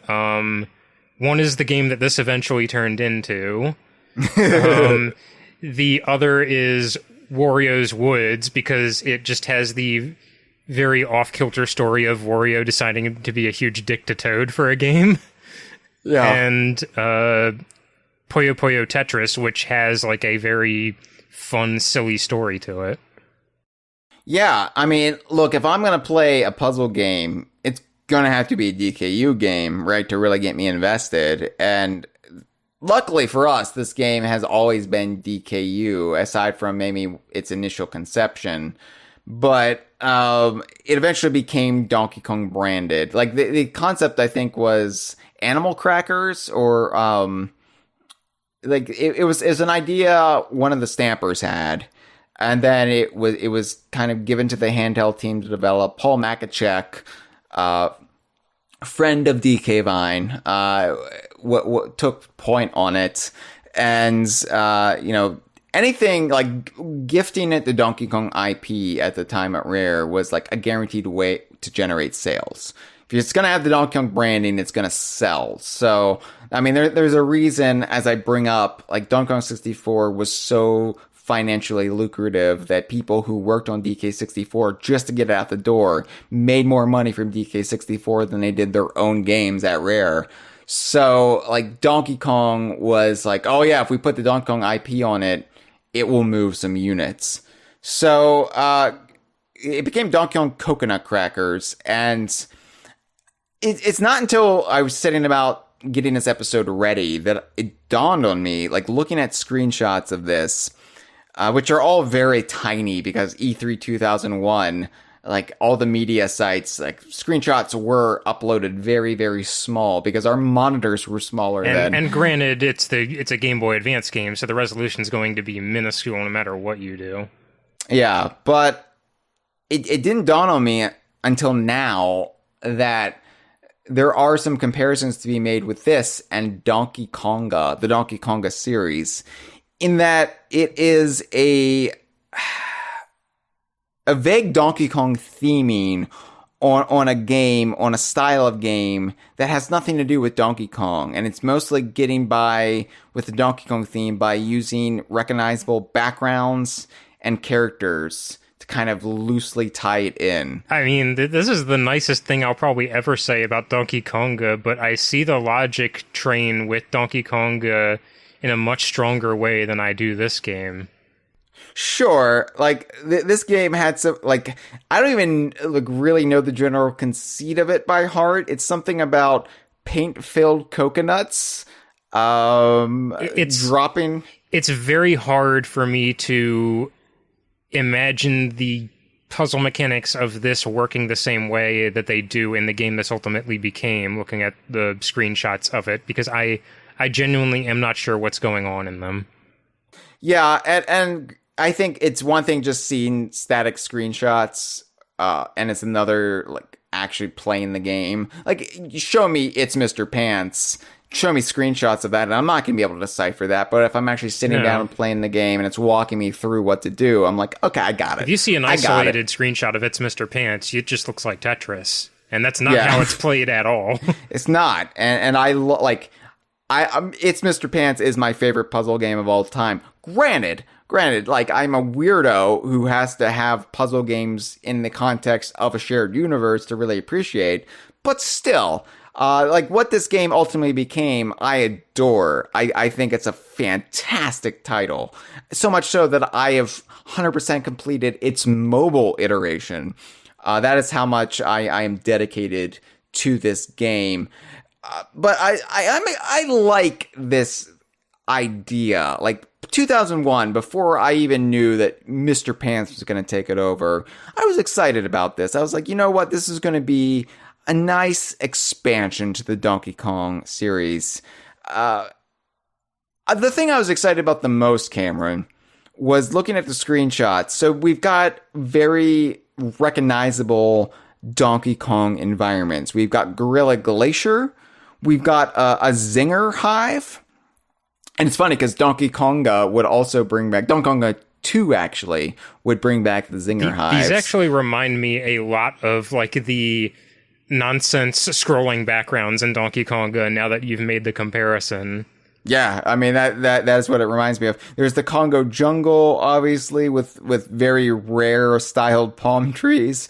But the thing I was excited about the most, and I remember being giddy about it when I saw it in these screenshots, the Donkey Kong Country era level entrances and exits are represented on these images, on these environments, exactly as they were in that game. So, for example, in Gorilla Glacier, we have got the igloos that you entered and exited in the snow worlds, in the snow levels.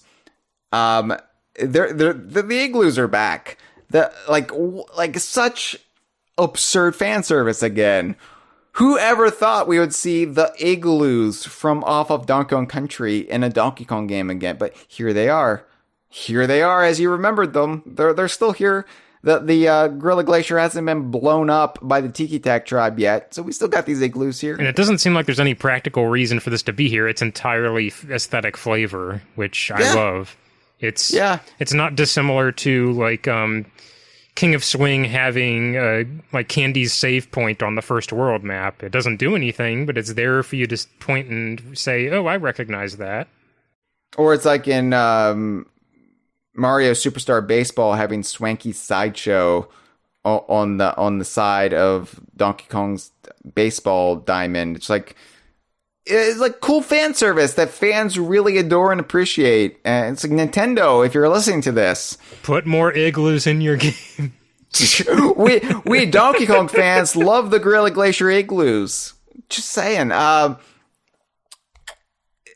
other thing I should point out is that a critter. So I think the critter would have been what became the pants. The crayon snake, not the pants snake. Now that you mentioned in the context of the screenshot that the critter's in, I do think that's the case because the critter has kind of like a snake-like trail of lava going behind it. It seems like. Oh yeah. Well, that's on the lava stage. In the Zinger Hive, it looks like concrete. It's just graying out the environment. But yeah, so in It's Mr. Pants, what this game eventually became, there was a mode where the crayon snake, originally called the pants snake, before someone realized, hey, we probably shouldn't call it that. It was kind of this. I don't even know how to describe it. Possibly robotic snake-like. I mean, it's a crayon. It's a moving crayon line, essentially. Yeah. But it basically eats away the screen, so it's a race against the clock to solve the puzzle. A critter would have utilized the same purpose in this game. So you're trying to beat the critter while you're trying to solve the puzzle. It's pretty cool. I mean, like. The critter, interestingly, looks like the critters from Donkey Kong Country and not Donkey Kong 64. But aside from that, like, I think something about, like, Rambi would have utilized to, like, chase away the critter at a certain point. Like, you could use that as, like, a power-up. I'm not really clear on the details. It's been a long time.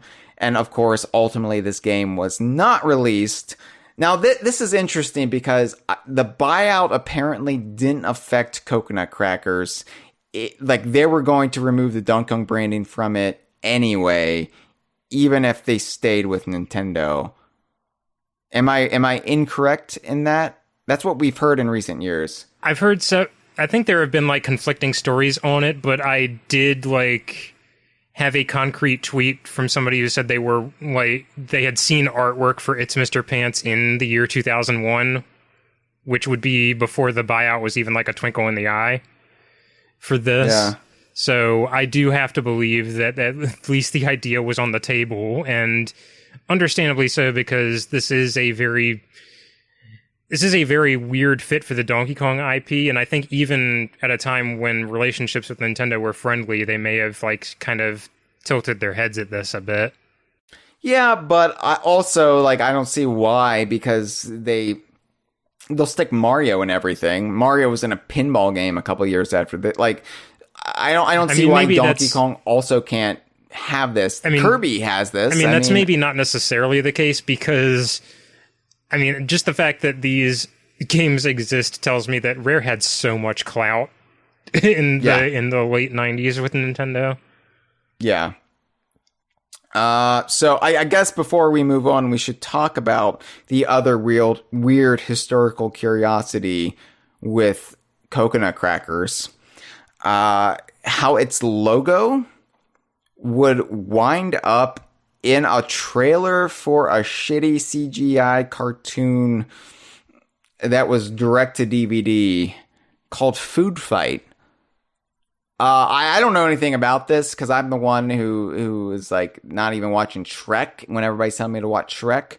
But Food Fight is apparently notorious amongst the animation community. I wouldn't call myself a Food Fight expert, but essentially to sum it up from my level of knowledge, it's a kind of troubled production, to say the least. I think at some stage in like it getting developed, like basically most of the movie was lost, and they kind of had to clean up with what they had.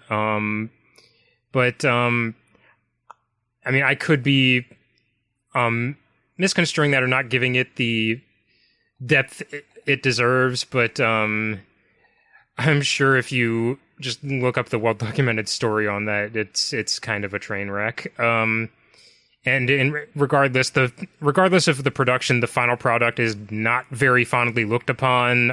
It's generally agreed to be a very ugly movie. But as to why that logo is in the trailer, for starters, I don't think it's in the final movie because, again, troubled production. I think they just flat out lost a lot of that stuff, or would have changed this anyway when they realized Donkey Kong was in a shot in their movie. I suspect that it ended up there because there are licensed products in Food Fight, like actual real foods and stuff. I would wager that like somebody was doing textures for storefront boxes, like, and did like an internet search for crackers or Cracker Box or some such, turned up Donkey Kong coconut crackers, assumed it to be food, and put it on the shelf. See, I really was hoping that being a troubled production, they were like, wow, I really feel like a rare era Donkey Kong game that was announced at E3 2001. We need to pay tribute to that. But you're probably right. It was probably a misunderstanding of what Donkey Kong coconut crackers actually were. I love the name, though. It's a very alliterative name, Donkey Kong Coconut Crackers. It doesn't even really make sense, does it? Because originally it was Donkey Kong Animal Crackers. I kind of want it to be a real food now, even though I don't like coconut flavor. I'm kind of hungry for coconut crackers, yeah. So, of course, as we said, this post-buyout became It's Mr. Pants, barely released by THQ in late 2004. Still stayed DKU, though, because, of course, Mr. Pants debuted in Banjo-Tooie on Boggy's Television. So, you know, ultimately, I think this is one I'm not too upset about. I will take It's Mr. Pants over Coconut Crackers. Mr. Pants is the good timeline for this game, I think. And it's the one case where the good timeline won out, probably, yeah. It's kind of like a masterclass in how important characterization and presentation can be for a game. Because if not for Mr. Pants's like wacky, appealing, like just everything, I don't think this game would have been on my radar at all. No, it is, I think, one of the master classes as far as like the most rare game you could point somebody to, like the one that just oozes the essential id of rare. It's Mr. Pants. Like Grab by the Ghoulies, maybe. I would say Ghoulies, but I think both are in the same ballpark of if they're not the most like evocative of the like internal identity of Rare, they definitely feel like the two most indulgent Rare games. Yeah, for sure. Yeah, like just a visceral feeling of like somebody was having fun making this. Yeah, and I think, you know, as much as I would have adored Coconut Crackers and played the hell out of it, and E3 2001 I didn't know any better, I think ultimately, yeah, I am happier with It's Mr. Pants and what it means for the DKU. And I think it's more important than just having a Donkey Kong game that's a puzzle game. I think It's Mr. Pants expands the DKU and gives it an interesting little corner that's beloved by the hardcore of the hardcore. So yeah, we won out. A game starring a website mascot. Who is an underwear designer / model / game show host who's been given his own corner of the UK because he's just so beloved by the populace, by the the crown, who has fathered an illegitimate child with a neighborhood pie baker, and it's all known and everybody's cool with it because it's Mr. Pants. All right, the fourth DKU game that was revealed by Rick. Good lord, the fourth DKU game that was. We're not even like this. Isn't even the last one. My God. Yeah, the fourth DKU game that was revealed by Rare at E3 2001 was not a Donkey Kong game, surprisingly enough. It was a Banjo-Kazooie game, and it was Banjo-Kazooie Grunny's Revenge for the Game Boy Advance. How exciting was it to have a handheld Banjo game revealed? This is something that I wasn't quite sure would ever really happen. It felt like Banjo-Kazooie was the domain of the consoles.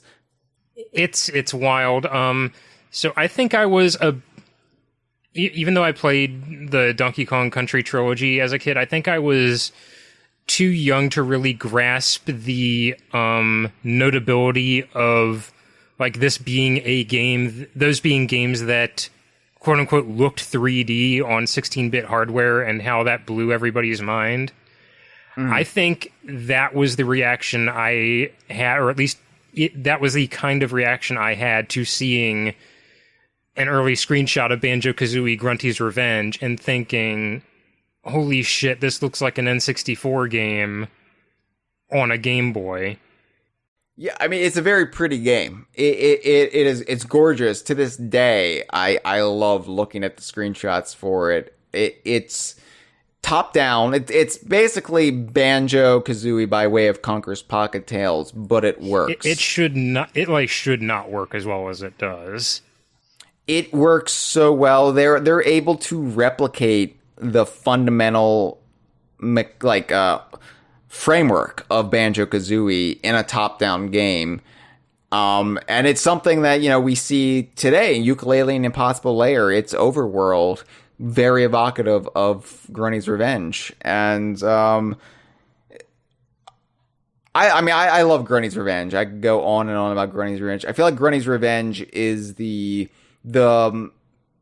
essential link. It is basically the lore dump of the Banjo-Kazooie series, where it explains so much of the backstory. It explains so much of the world, that corner of the DKU that the console games don't get into. It's basically the Similarian for Banjo-Kazooie nerds, right? And the weird thing, though, is that its place in the canon, its place as an interquel between Banjo-Kazooie and Banjo-Tooie wasn't the original intention. As announced at E3 2001, Banjo-Kazooie Grunny's Revenge was more along the lines of the Kelvin timeline for Star Trek, the J.J. Abrams Star Trek trilogy, where it was an alternate sequel that happened instead of Banjo-Tooie. And that's a weird angle to take for your game. For your third Banjo-Kazooie game, we're going to say, all right, but hear me out. What if the last Banjo-Kazooie game never happened at all and things transpired differently, like butterfly effect style? What if this is what happened? So already we're playing with alternate timelines. Man, as early as 2001 were people saying they wish Tooie didn't happen. Oh. I say that I love Banjo-Tooie to death. I'm one of its apologists. I love that game. That's why I had you on that Never-Ending Spotlight series, Cameron. Yeah, I kind of wonder, the final version of that game is the angle of it being an interquel. Makes so much sense to me that I have to wonder. We've seen vague hints of how the vision of Grunny's Revenge evolved over time. And I kind of wonder if this is something that kind of slowly became apparent as the design evolved and characters and events were tweaked, and they reached a point where it became very obvious, like, we're not completely sending the plot off the rails. There's no reason that this can't just be a mini story that writes itself right before Banjo-Tooie and doesn't contradict anything except for like some incidental dialogue. Yeah, I wonder if they went with the alternate timeline idea, which is so weird, and it was weird back then. But I wonder if they went with that because it was the first Banjo-Kazooie game to not be developed by the Banjo-Kazooie team.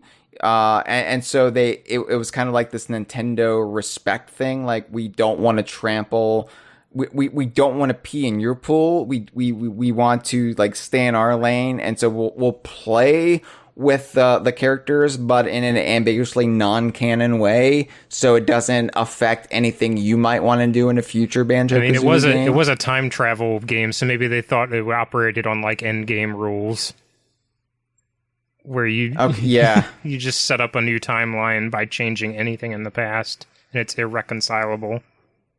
Yeah, but you're right. Like, it works so well as an interquel. It doesn't trample anything. It only enriches our understanding of both Banjo-Kazooie and Banjo-Tooie, that they made the right call. But it's interesting to me, like, this notion that what if Grunty's sisters never rescued her and she essentially like completely like was left to rot and die underneath the boulder. I also love that the solution to get Grunty from out from under the boulder is to send her soul up to inhabit a robot. And the logic of like, Klungo, you could have built a forklift with those parts and just got the boulder up.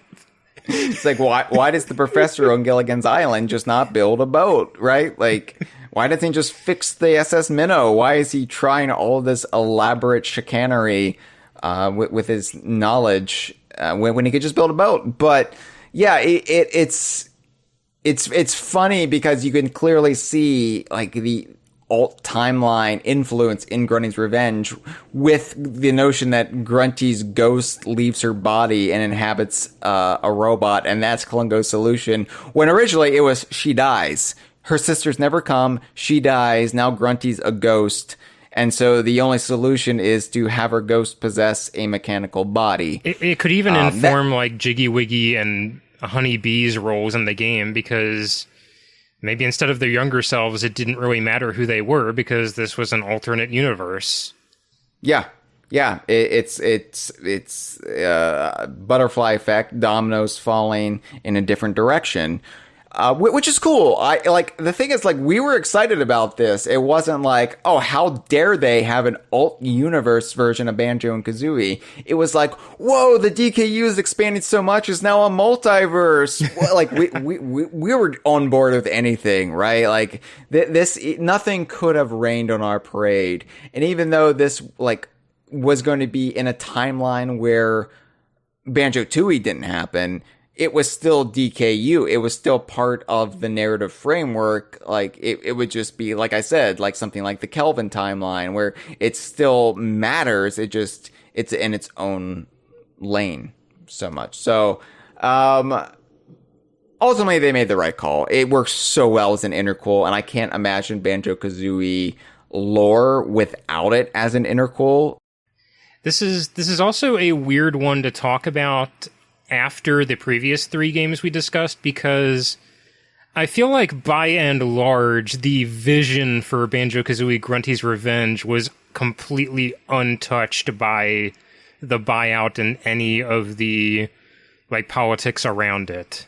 Yeah, for probably two reasons. One, it didn't involve Donkey Kong, and two, it was probably the farthest along in development, so like, initial screenshots of this look different, but not that different.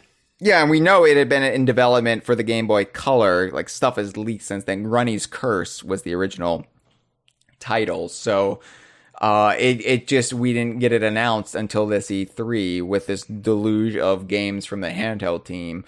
And all they had to really do once the buyout became apparent was secure somebody else to distribute it. And that was ultimately THQ. And this was the one game THQ was happy to promote and actually manufacture several thousand cartridges for it, because we get to distribute, we get to publish a Banjo-Kazooie game. Yes, please. And I still literally didn't know it was out until I saw it on the shelf. Yeah. I mean, there were no TV ads for it, but there were print ads. There was a little bit of a push from THQ. We did get a cool poster out of it. I'll thank THQ for that. That poster was cool. It wasn't the case of something like It's Mr. Pants, which was only available, like, I think in Niagara Falls on, like, the first full moon, or the last full moon of 2004. But, yeah, so, yeah, Banjo-Kazooie Grunny's Revenge was released in autumn 2003. As a side note, it was also the last game to utilize the Rareware branding. It was the last game to be released before Grab by the Ghoulies, their first Xbox game, which had the Rare rebrand, and moved away from the 90s era Rare logo. So, Grunny's Revenge, I love it, and it's the one game coming out from this first four we've discussed that basically we got intact and nothing altered, and the promise was fulfilled more or less. But there was also another game that isn't DKU so much, but it was still by the Handheld team. It was still announced at this E3, that I feel like we should pay a little bit of lip service to, because at the time we were uncertain if it was going to be DKU. It could have been DKU. A lot of people think it should be DKU to this day, if it wasn't for our completely inane way of parsing out what is and isn't DKU. It's in the physical universe, but that's not what the Donkey Kong universe is. Are you confused yet? It's Saber Wolf. Saber Wolf for the Game Boy Advance. Which was part of this big push coming out of Banjo-Tooie. They reintroduced the character of Saberman in Banjo-Tooie, thawed him out. He had been kind of on ice for 20 years or so, and they were going to try to take this like early Rare mascot IP back when their Ultimate Play the game and try to make him work on Nintendo in the new millennium. I think to sum up the place Saberman was in the public conscious is to say what my reaction was when I found out about this game, seeing a screenshot in the magazine, which was, oh, they're making a game starring the guy from Banjo-Tooie.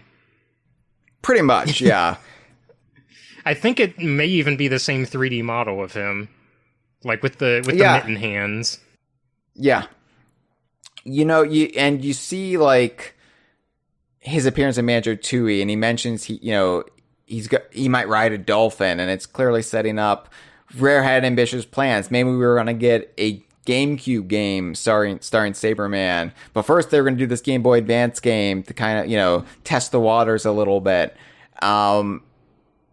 And the way everything shook out, Saberman never really gained any cultural foothold. There was this game that was ultimately published by THQ, but it only had like slightly above its Mr. Pants level distribution. I think my local GameStop got one copy in,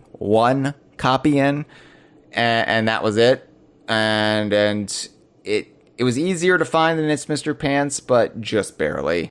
Yeah, I think I ended up buying it secondhand years after the fact, but I think it was a very similar situation. I think I maybe saw it in a store once, didn't buy it, and then never saw it again.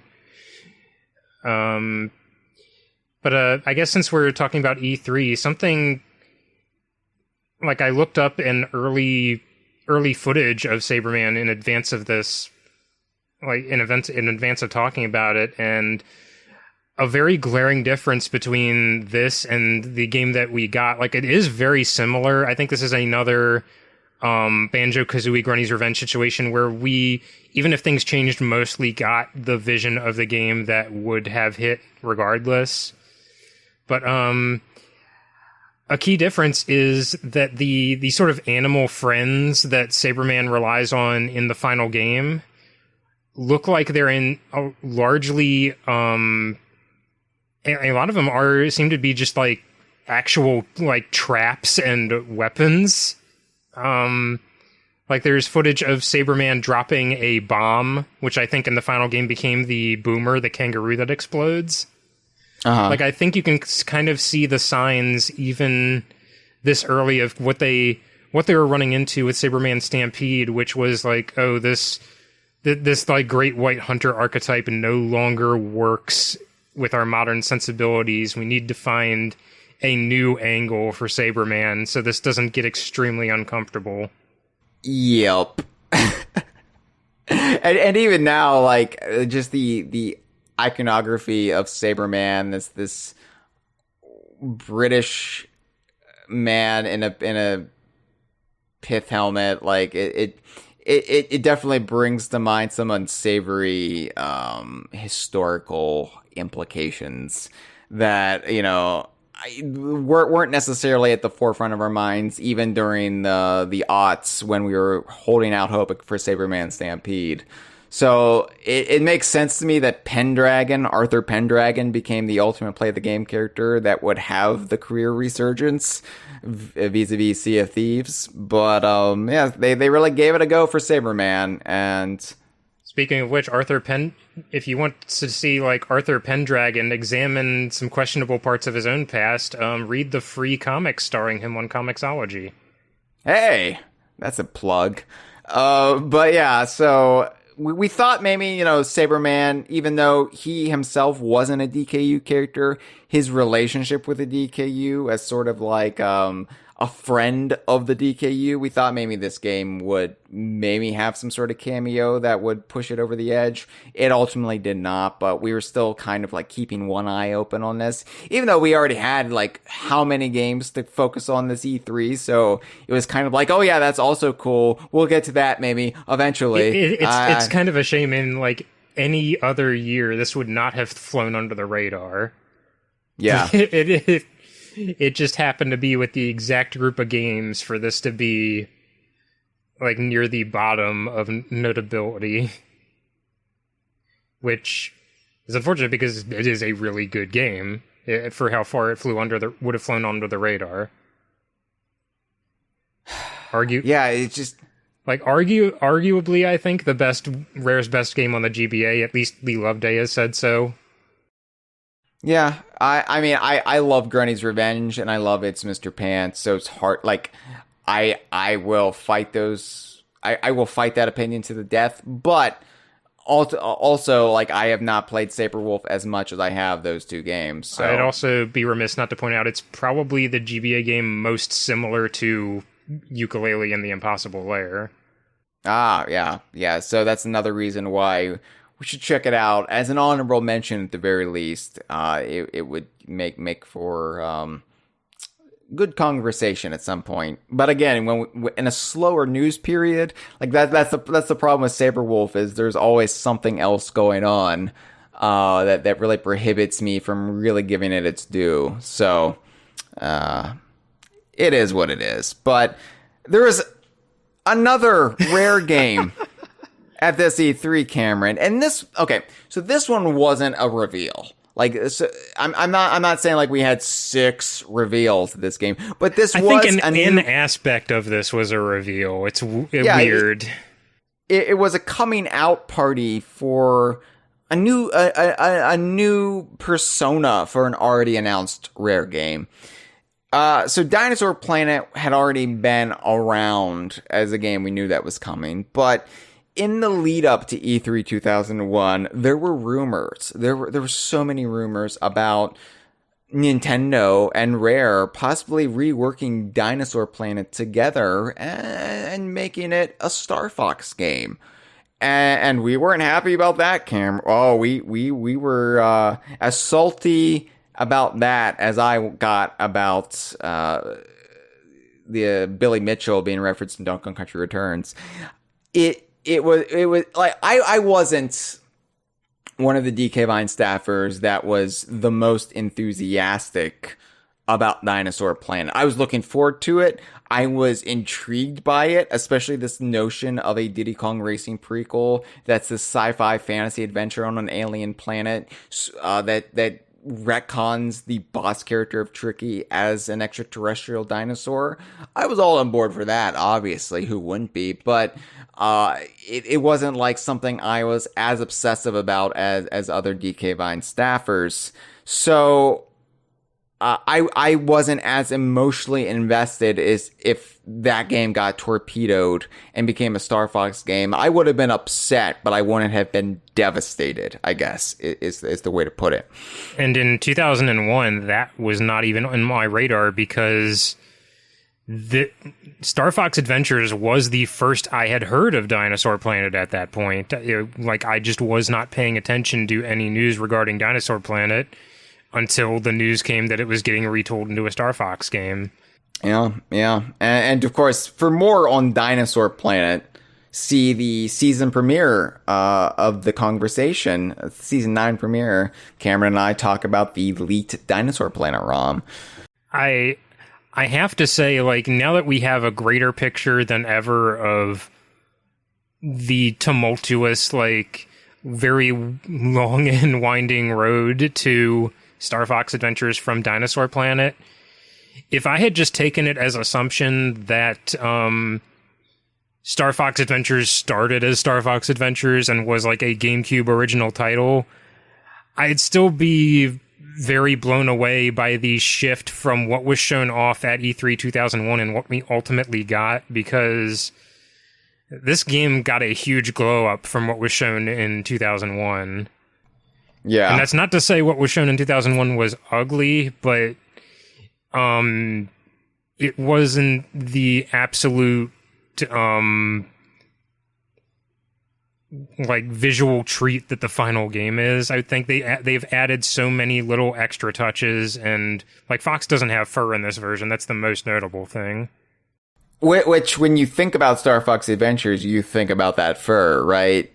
Star Fox Adventures is weird in that it was a relatively early GameCube game, came out about a year into the GameCube, but it visually, I think, is maybe one of the best looking GameCube games. Certainly, it was one of the better looking games on any Nintendo system for years after the fact. It makes me it gives me secondhand frustration on behalf of the developers, because they clearly learned this dev kit inside and out to do some of the visual tricks that are in Star Fox Adventures, and then immediately had to discard it. Yep, it'd be their only GameCube game. But anyway, going into this E3, there was a lot of nerves. They're going to make it a Star Fox game. Miyamoto is killing Dinosaur Planet. Because, this was really that period where we viewed Miyamoto as this weird antagonist. When, now, of course, you're too hard on yourself. It's not like you photoshopped his head on the Grim Reaper. I didn't do that, all right? I just worked on the site that did it. It's funny because now we know Miyamoto is a champion for Donkey Kong Country. Even he's keeping the Reaper away from Cranky.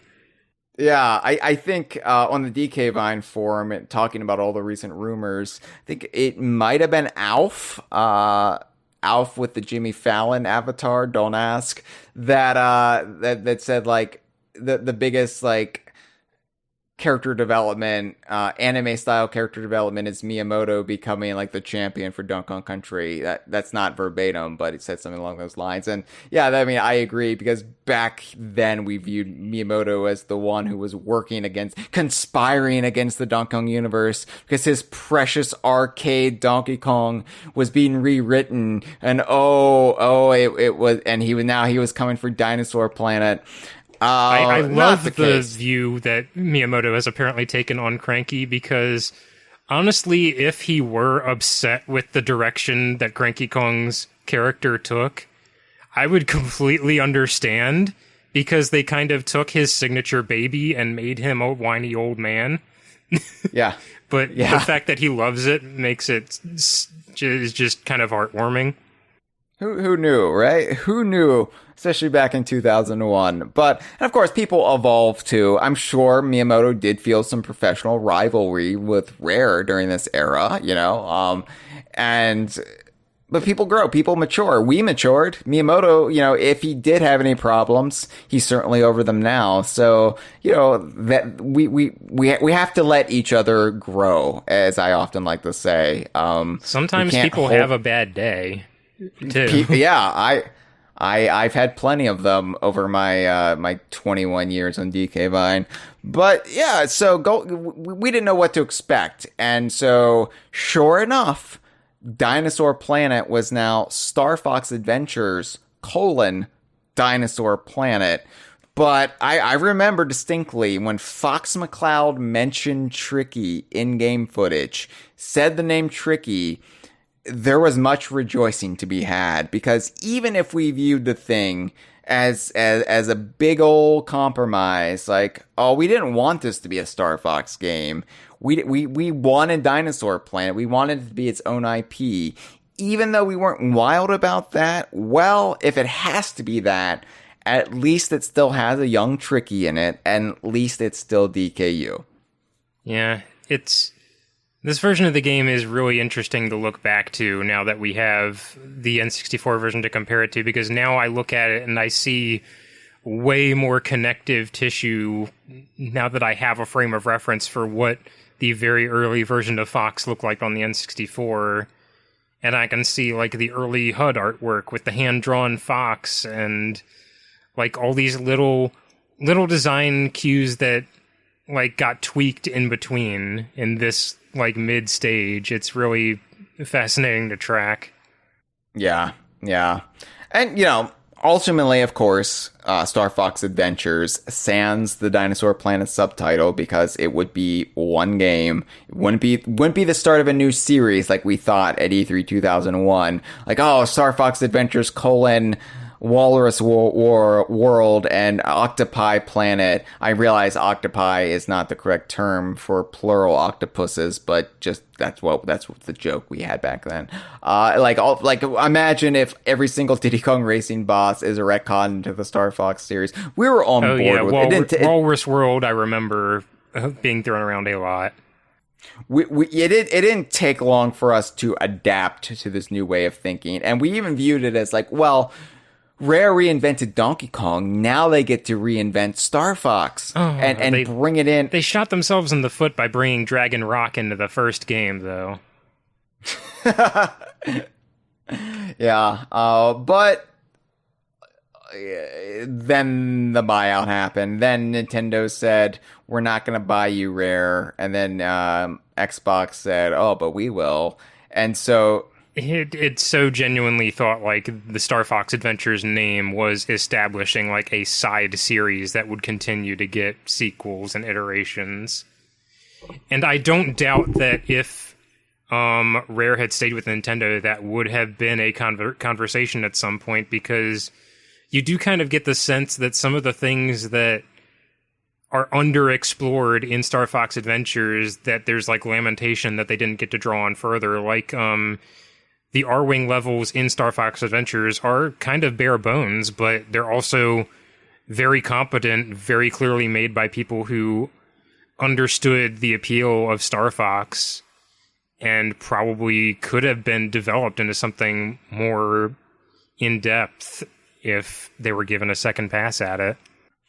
Yeah, I can definitely see this alternate timeline where Grunty's sisters never come to rescue her, where we have like Rare staying with Nintendo, right? And maybe Namco still develops the traditional Star Fox game for the GameCube, Star Fox Assault or whatever it is, but it's more like its own thing. Maybe Crystal and the events of Star Fox Adventures are still referenced or appear, but I can see like Rare pushing forward with a sequel to Star Fox Adventures, and we just have basically concurrent Star Fox games in this franchise, and Rare's Corner, and then the more traditional mainline Star Fox Corner. Like that would have been exciting. I think that would have been the best of both worlds for the Star Fox brand. And it's, yeah, especially because the Star Fox brand has kind of had this problem with maintaining an identity because there you only get so many Star Fox games. They kind of try to be everything at the same time. Yeah. In terms of like, we have to be the sequel and the experiment in the same game. You're right. You're absolutely right. I love Star Fox Assault. Star Fox Assault is, weirdly enough, like I think it's a fantastic follow-up to Star Fox Adventures. It's just not, again, the ideal I would have thought of at E3 2001. So we can regret how things shook out, but at the end of the day, we did get Star Fox Adventures released in September of 2002. It's one of my favorite. It's in my top 10 favorite games to this day. I unabashedly adore it. It kind of exists somewhere toward like the middle upper end of the scale in terms of like with games that I think were virtually unaltered by the buyout, with Grunny's Revenge at the top, and games that were extraordinarily affected by the buyout with Donkey Kong Racing at the bottom. Star Fox Adventures, we know, was largely intact, but just kind of had the unfortunate constraint that it absolutely had to be out the day before the buyout. Yeah. I also noticed the gears in your head turning when you said scale. I think subconsciously you were debating whether to do a pun just there, and you ultimately decided not to do it. So, I felt your pain though. Yeah. So Star Fox Adventures, I loved it. What could have been, but that's the case with all of this stuff. But ultimately, like we got tricky. We got our weird Diddy Kong Racing sci-fi fantasy prequel. It just retconned the entirety of the Star Fox series as a Diddy Kong Racing prequel, which is a little fun fact that most Nintendo fans still don't realize. Anyway, so there was actually a 7th Rare game. No, I'm joking. Well, they did play a part in this next one. Yeah, a little bit. So, yeah, there were cameo games, as there always are at these E3s. There were cameo games, cameo appearances by the Kongs.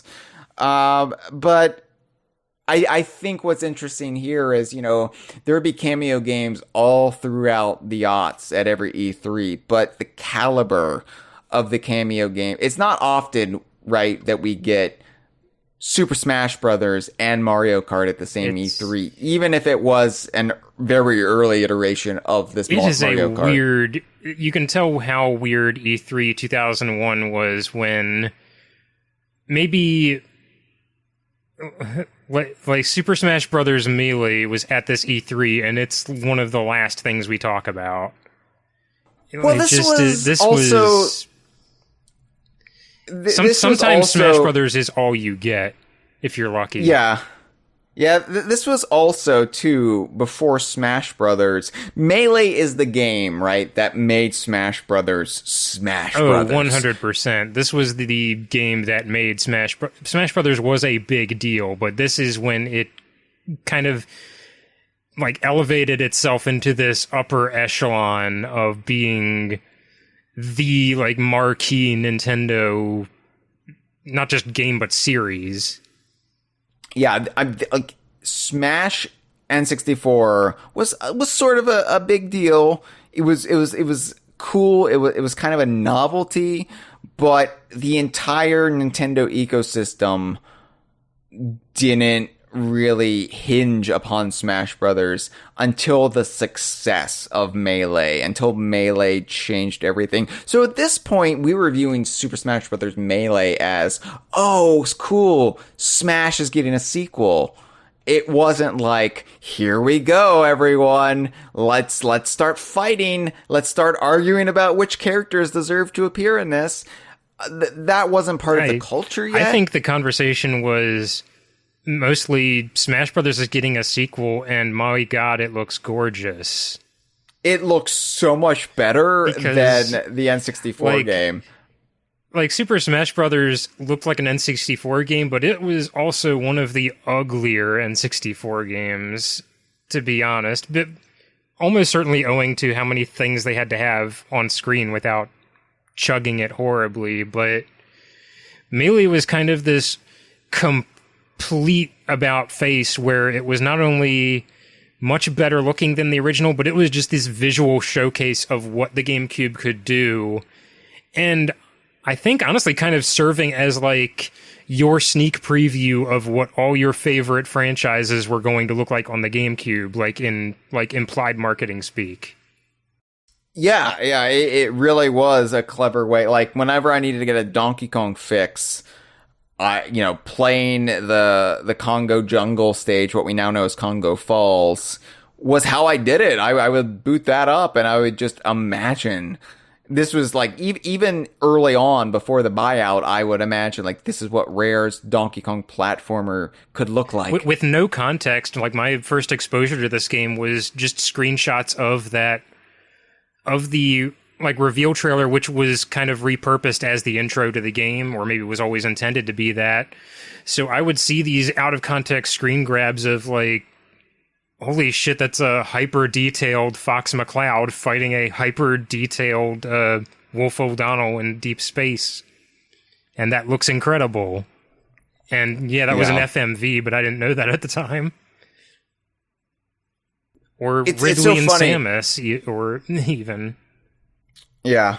It's so funny because you mentioned, some E3 smashes all we get, and that wasn't really the case with E3 2019 so much, but really the big takeaway from E3 2019, which we all attended, was the reveal of Banjo and Kazooie in Super Smash Brothers.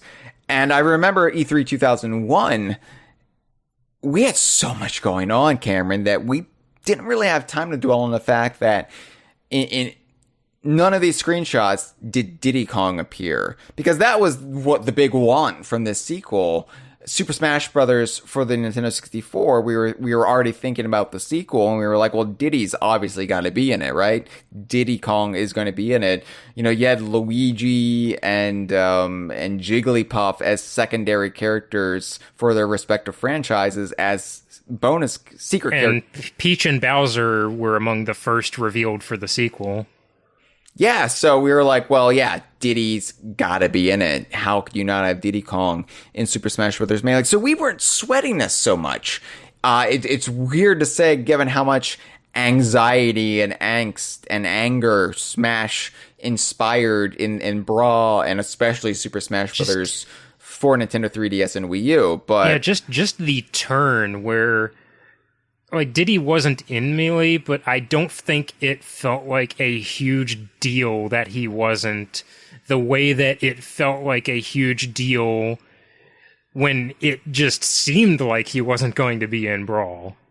Yeah, before Diddy was revealed in Brawl, and it's just like, all right, if Diddy's not in this, what the hell is going on? And that was like the height of Jungle Beat and that mistranslated interview about the characters not being fresh enough, and just all of that. There was bullshit. this like attached baggage, like assumption that like Smash Brothers Brawl was going to represent like the internal ethos of Nintendo, and if Diddy Kong is not in this game, it means that Diddy Kong is just dead and never going to be in anything ever again. But with Melee, it was just, oh, he wasn't in this, well, we'll get him next time.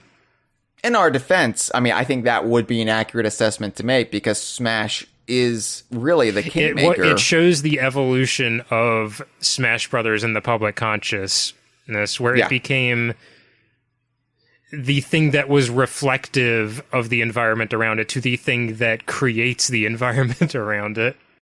Yeah, I mean, the success of Melee is what turned Super Smash Bros. Into the kingmaker. Melee itself wasn't the kingmaker, but Melee being such a brilliant game that everyone played to like endlessly, is what turned Super Smash Bros. Brawl onward into the event that Smash became. I think it's fair to say it's one of the biggest video game sequels in terms of sheer like expansion in scope that to have ever existed. Yeah, and to this day, like, people hold up Melee as the definitive Smash Brothers. I think Ultimate has finally like touched and surpassed Melee. But yeah, I was in agreement. Like, Brawl and Super Smash Bros. 4 all felt like they failed to recapture the sheer elegance that was Super Smash Bros. Melee. And then I finally got that feeling back with Ultimate. And I have to point out, too, I felt that when I first played Ultimate at E3 2018 before we knew K. Rool or Banjo and Kazooie were in it. So it's not bias speaking. It's just like, oh, wow, this feels great. I think it's the situation where I do think Ultimate is like finally I can say with confidence the better game, at least to me. Like, we've reached a Smash Brothers that goes far above and beyond and does so much right. But I do think it's not necessarily the quality, but just the sheer leap from 64 to Melee was so humongous that it kind of colors everything after it, because how do you make a stride that big again?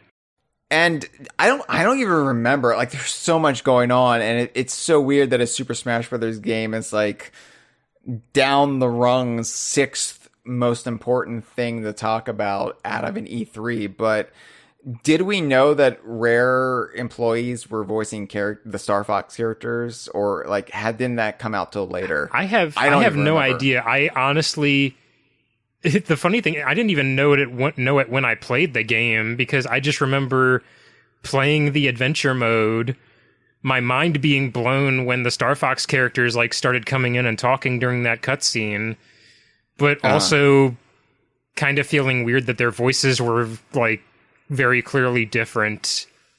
Like thinking, did Slippy sounds like he has a sore throat? And then I'd find Slippy out sounds like a drunk squirrel. He sounds like a sore throat because he's Conker. yeah. And the funny thing is, once you hear it, once you listen for Conker, it's so weird. It's just like, what?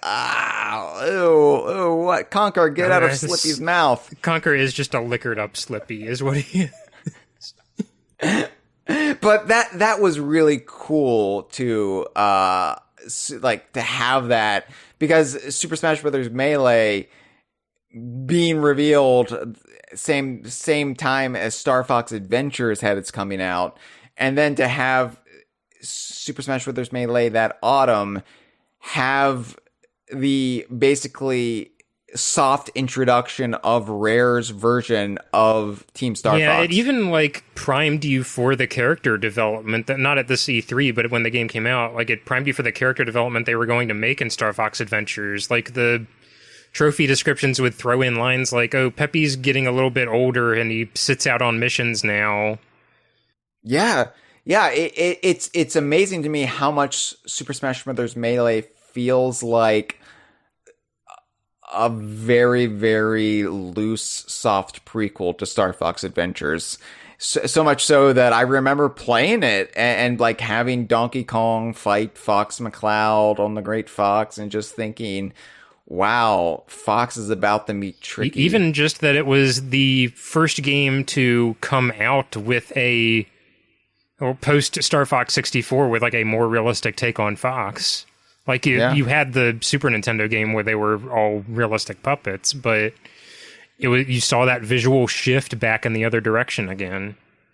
But yeah, Smash Melee, sixth most important game, whatever. There was also early, this was before it was Double Dash, but there was early footage of Mario Kart, basically as a proof of concept to say, hey, Mario Kart's coming. But it's a much looser proof of concept than even Donkey Kong Racing was, right? It was just Mario and Luigi racing standard karts in like this void. And this is kind of standard protocol for Nintendo whenever they just want to show like, hey, these are characters running on this hardware. This game's coming eventually. It's not going to look anything like this, but it's coming. They do this quite often.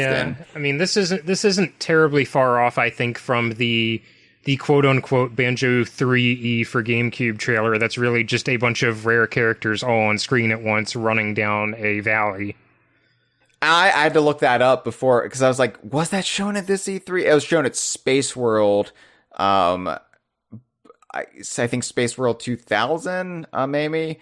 But yeah, I mean, that's how crazy this E3 was that I couldn't remember if that proof of concept Banjo Hard Day's Night running through the canyon style montage was part of this E3. I honestly can't tell if like the Mario and Luigi models in this are, I don't know if they're repurposed from Super Smash Bros. Melee, but they certainly look way more like that than they do any other rendering of Mario and Luigi we'd see on the GameCube. Like, I think it was just so much a twinkle in the eye at that point that it seems like kind of throwing assets at the wall just to assure you that this is going to be here. This is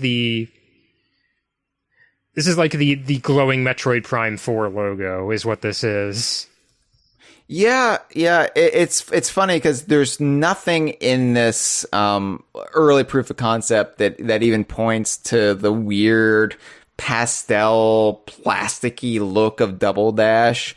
And it's very realistic looking, like, I mean, you know, realistic asterisk on the GameCube. And they're like they're driving identical purple carts and across like looks like just an asphalt texture that says Mario Kart on it over and over again. Yeah. It's very bare bones. It looks more similar to Mario Kart 64 than ultimately what Double Dash would become. So, you know, this was barely revealed. This is kind of just, again, proof of concept, but it's just funny to me how they announced Mario Kart, right? This same E3 that they announced Donkey Kong Racing. And I just remember Mario Kart 64 was still held in high esteem at DK Vine. Like, we still were like, yeah, Mario Kart 64 was a solid good time. Even though Diddy Kong Racing utterly obliterated it in every aspect, we still like and appreciate Mario Kart 64. We're game for a sequel in the GameCube. Please, yes, but we were also just like, who cared? We Donkey Kong Racing, Diddy Kong Pilot, like, oh yeah, you have a Mario Kart game coming out for the GameCube too. That's cool, but I can't focus any mental brain power on it right now. You know, maybe if you show Donkey Kong in it instead of Mario and Luigi, who cares about those wankers? But like, it's just like the sheer amount of giddiness we had and the wealth, the bounty that was before us. It really just, like, if they announced Mario Kart 9 at this E3, that would be a big story. We'd be talking about that for weeks, months, up until release. We'd speculate, we'd analyze screenshots. Even if it was just a proof of concept like this, here, fuck off. It's a Mario Kart game, but we have Donkey Kong Racing now. We don't need Mario Kart. Anyway, I can't, like, were there other cameo games? Was Mario Golf shown off here? I don't even, those are the big ones. After this, it gets very nebulous from my memory and doing research, because you try to cross-reference what was shown off at E3 2001, and you get some contradictory information. Like, I had to look up Donkey Kong Plus. Was that shown at E3 2001? I think that was shown at E3 2002. Donkey Kong Plus, the game that became Mario vs. Donkey Kong. Yeah, I think like every other cameo game, like, honestly, even Mario Kart Double Dash, because this is so just not Mario Kart Double Dash at all. I filed distinctly in like post buyout, because that's when you started to get the Donkey Kong models that Rare plainly had nothing to do with. I know, like, Mario Golf was announced before buyout. Was Super Circuit at this E3? Super Circuit must have been at this E3 because it saw release later that summer. But again, like Super Circuit, yeah, that's exciting. It's a Mario Kart game, but we had Diddy Kong Pilot announced. Like, I think we were excited about Super Circuit, but also there was a lot of weird contradictory information about Super Circuit at the time where the media was treating it as a remake of Super Mario Kart, just like a port of Super Mario Kart, but with the Mario Kart 64 cast. It's one of those things that's like, in a way, technically true, but also the most dismissive possible thing you could say about Super Circuit.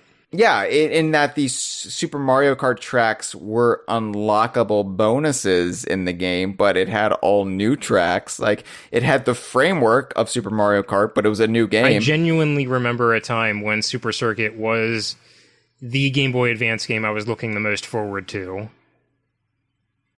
Yeah, I mean, it was the first Game Boy Advance game I got. I got it with my my Game Boy Advance, the early non-SP Game Boy Advance that I never touched once I got an SP. But yeah, I mean, again, Super Circuit. I think Super Circuit 2, the proximity of release, we knew it was coming, and it was just less exciting to talk about than Diddy Kong Pilot, well, yeah, Crunch, and Dixie. Aside from being a Mario Kart game on a handheld, which was in itself really cool, it wasn't the bold new frontier. No, it was the familiar thing you like that's very cool, and not the thing you've never seen before that... I mean, aside from it, again, being on portable, which was also very, very cool. I definitely feel like at this point, the novelty of Donkey Kong appearing in these games had completely worn off. Oh, absolutely. So we were viewing everything with just this, really? And even like Mario Kart, like again, we were excited about Mario Kart, but it couldn't generate the same enthusiasm that, oh my God, they're putting Rare's Donkey Kong in Mario Kart 64. That level of excitement in late 96 generated versus 2001. Oh yeah, Donkey Kong's going to be in this Mario Kart. He's just a mainstay now, and they're owned by the same company, so it's not even like they sorted out the rights issues to get the guest character back. It's... Yeah.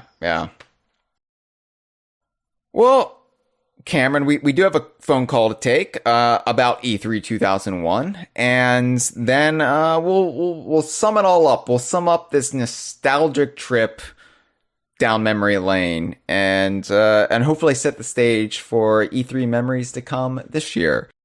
Hey, Hyle. Hey, Cameron. This is Jake. My first time calling in. You might know me better as Sponge the Squid. I'm this guy you sometimes retweet art from on Twitter.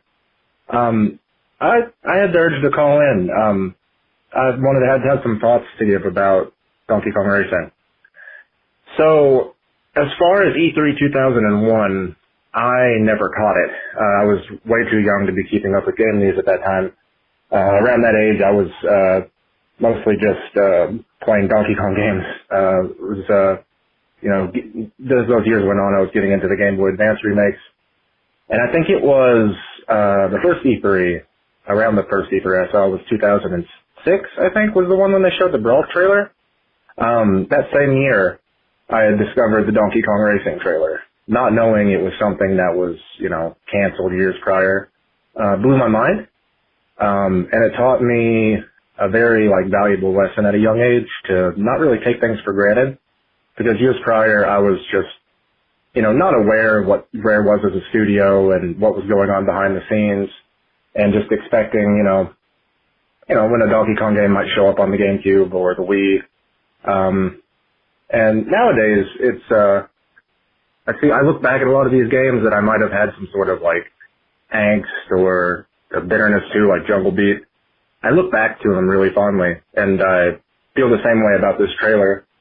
It's like a little glimpse at what could have been.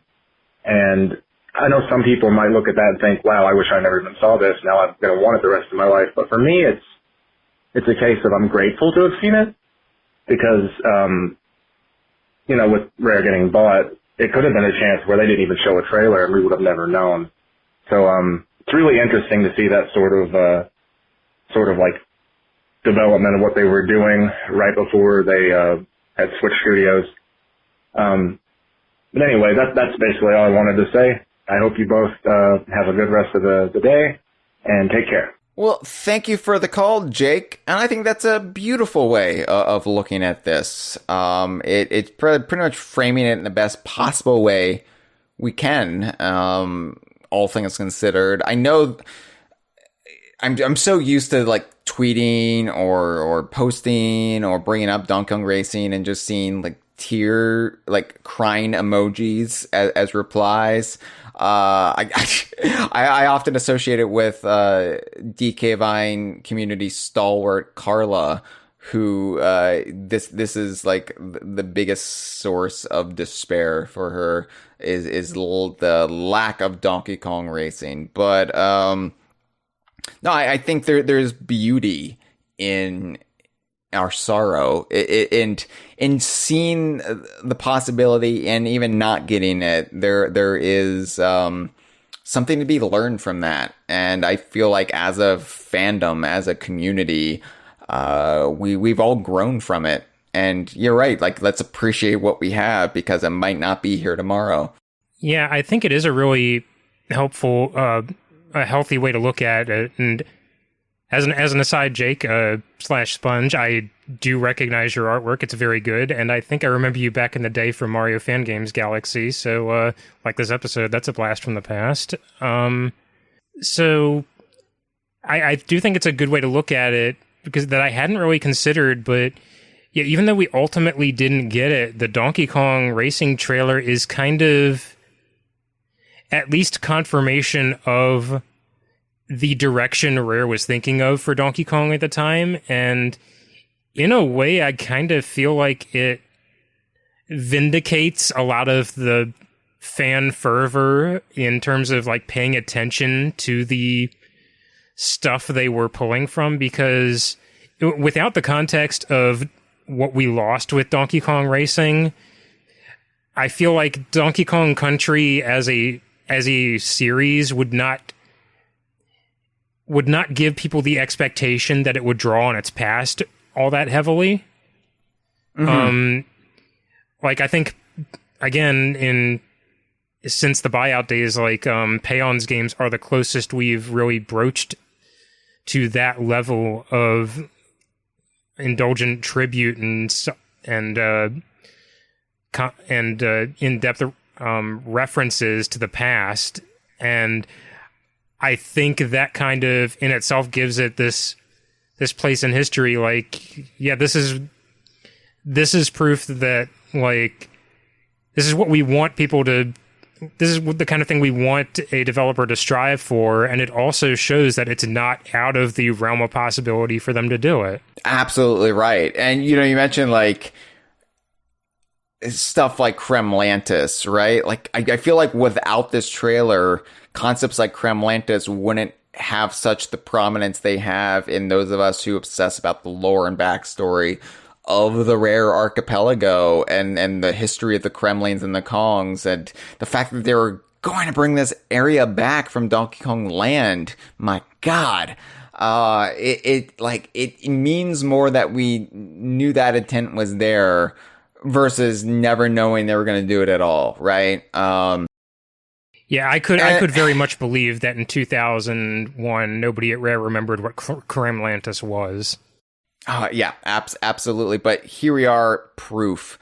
And it's like, it's something that I still get excited about to this day. 20 years on, even though the game is long dead, I still get a little giddy at the notion that, Rare's going to bring back Kremlantis. Like, just this momentary fleeting, like, forgetfulness or like time displacement where I'm back in the mindset of me but 20 years ago. I don't know what it is. This was an E3 that saw the major Donkey Kong Universe game revealed, ultimately canceled. 2 of the games heavily altered, but it's still held up by me and some others as maybe the best DKU E3 of all time. And why Why is that? Because we've had great E3s where we've actually gotten the games as intended.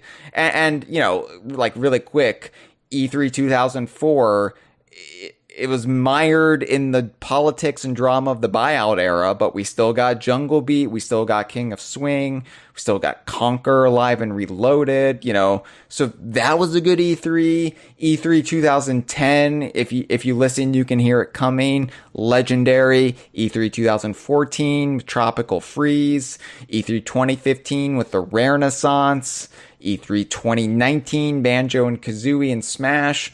But I think for me, E3 2001 is not so much E3 itself, because it is the ideal of what we hope and want from every single E3 going into it. What we want that E3 to be for the DKU. We, especially now, like after, oh my God, 7 years since Tropical Freeze. The entire duration of Rare's tenure on Donkey Kong from Donkey Kong Country to E3 2001 is how long it's been since we've gotten a major console Donkey Kong game. I think that with everything that's happened, this extremely dry period for Donkey Kong, and even when we had Retro's duology, like the complete absence of celebrating the past of Donkey Kong, it's made me realize like E3 2001 represents what we all really aspire for the series and the DKU to be again, maybe one day. The Super Mario Brothers 35th anniversary hoopla, the complete deluge of games for the Mario brand from last year, and the lack of games for Donkey Kong, has, you know, despite the rumors, I think in some ways kind of brought me down a little bit. I think reflecting upon everything this last week or two, it's made me sad because we did have all of that. We had what Mario has at one time when Rare had such shit hot momentum coming out of the Donkey Kong Country series and Diddy Kong Racing and Donkey Kong 64 and Banjo-Kazooie as a spin-off property. And they created a shared universe out of Donkey Kong, and they were basically matching Mario in their output and potential. And then the buyout happened, and everything just faded away into dust. And now here we are 20 years later, and we're still kind of lost. We're still kind of trying to find our way back. And don't get me wrong, like, it's still a very, very good time for the DKU, because Rare finally is a respected part of Xbox games. They've got a very successful IP that's a beloved game. Cameron, you and I play every week together. It's my second favorite game of all time, and probably be my favorite game of all time if Donkey Kong Country 2 didn't exist. Very possibly Rare's most successful game ever. Ever on any platform. I mean, that's huge. We never thought we would be there with Rare again. We basically wrote Rare off in the early days of this podcast. We basically had a wake for them because we thought they were dead.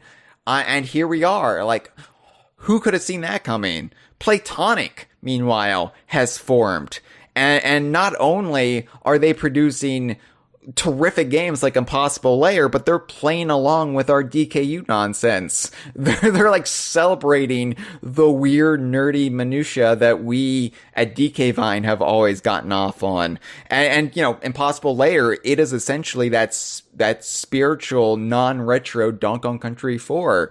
It's basically building on the bones of Donkey Kong Country 3 and giving us this look at what a Donkey Kong Country 4 by this group of people could look like.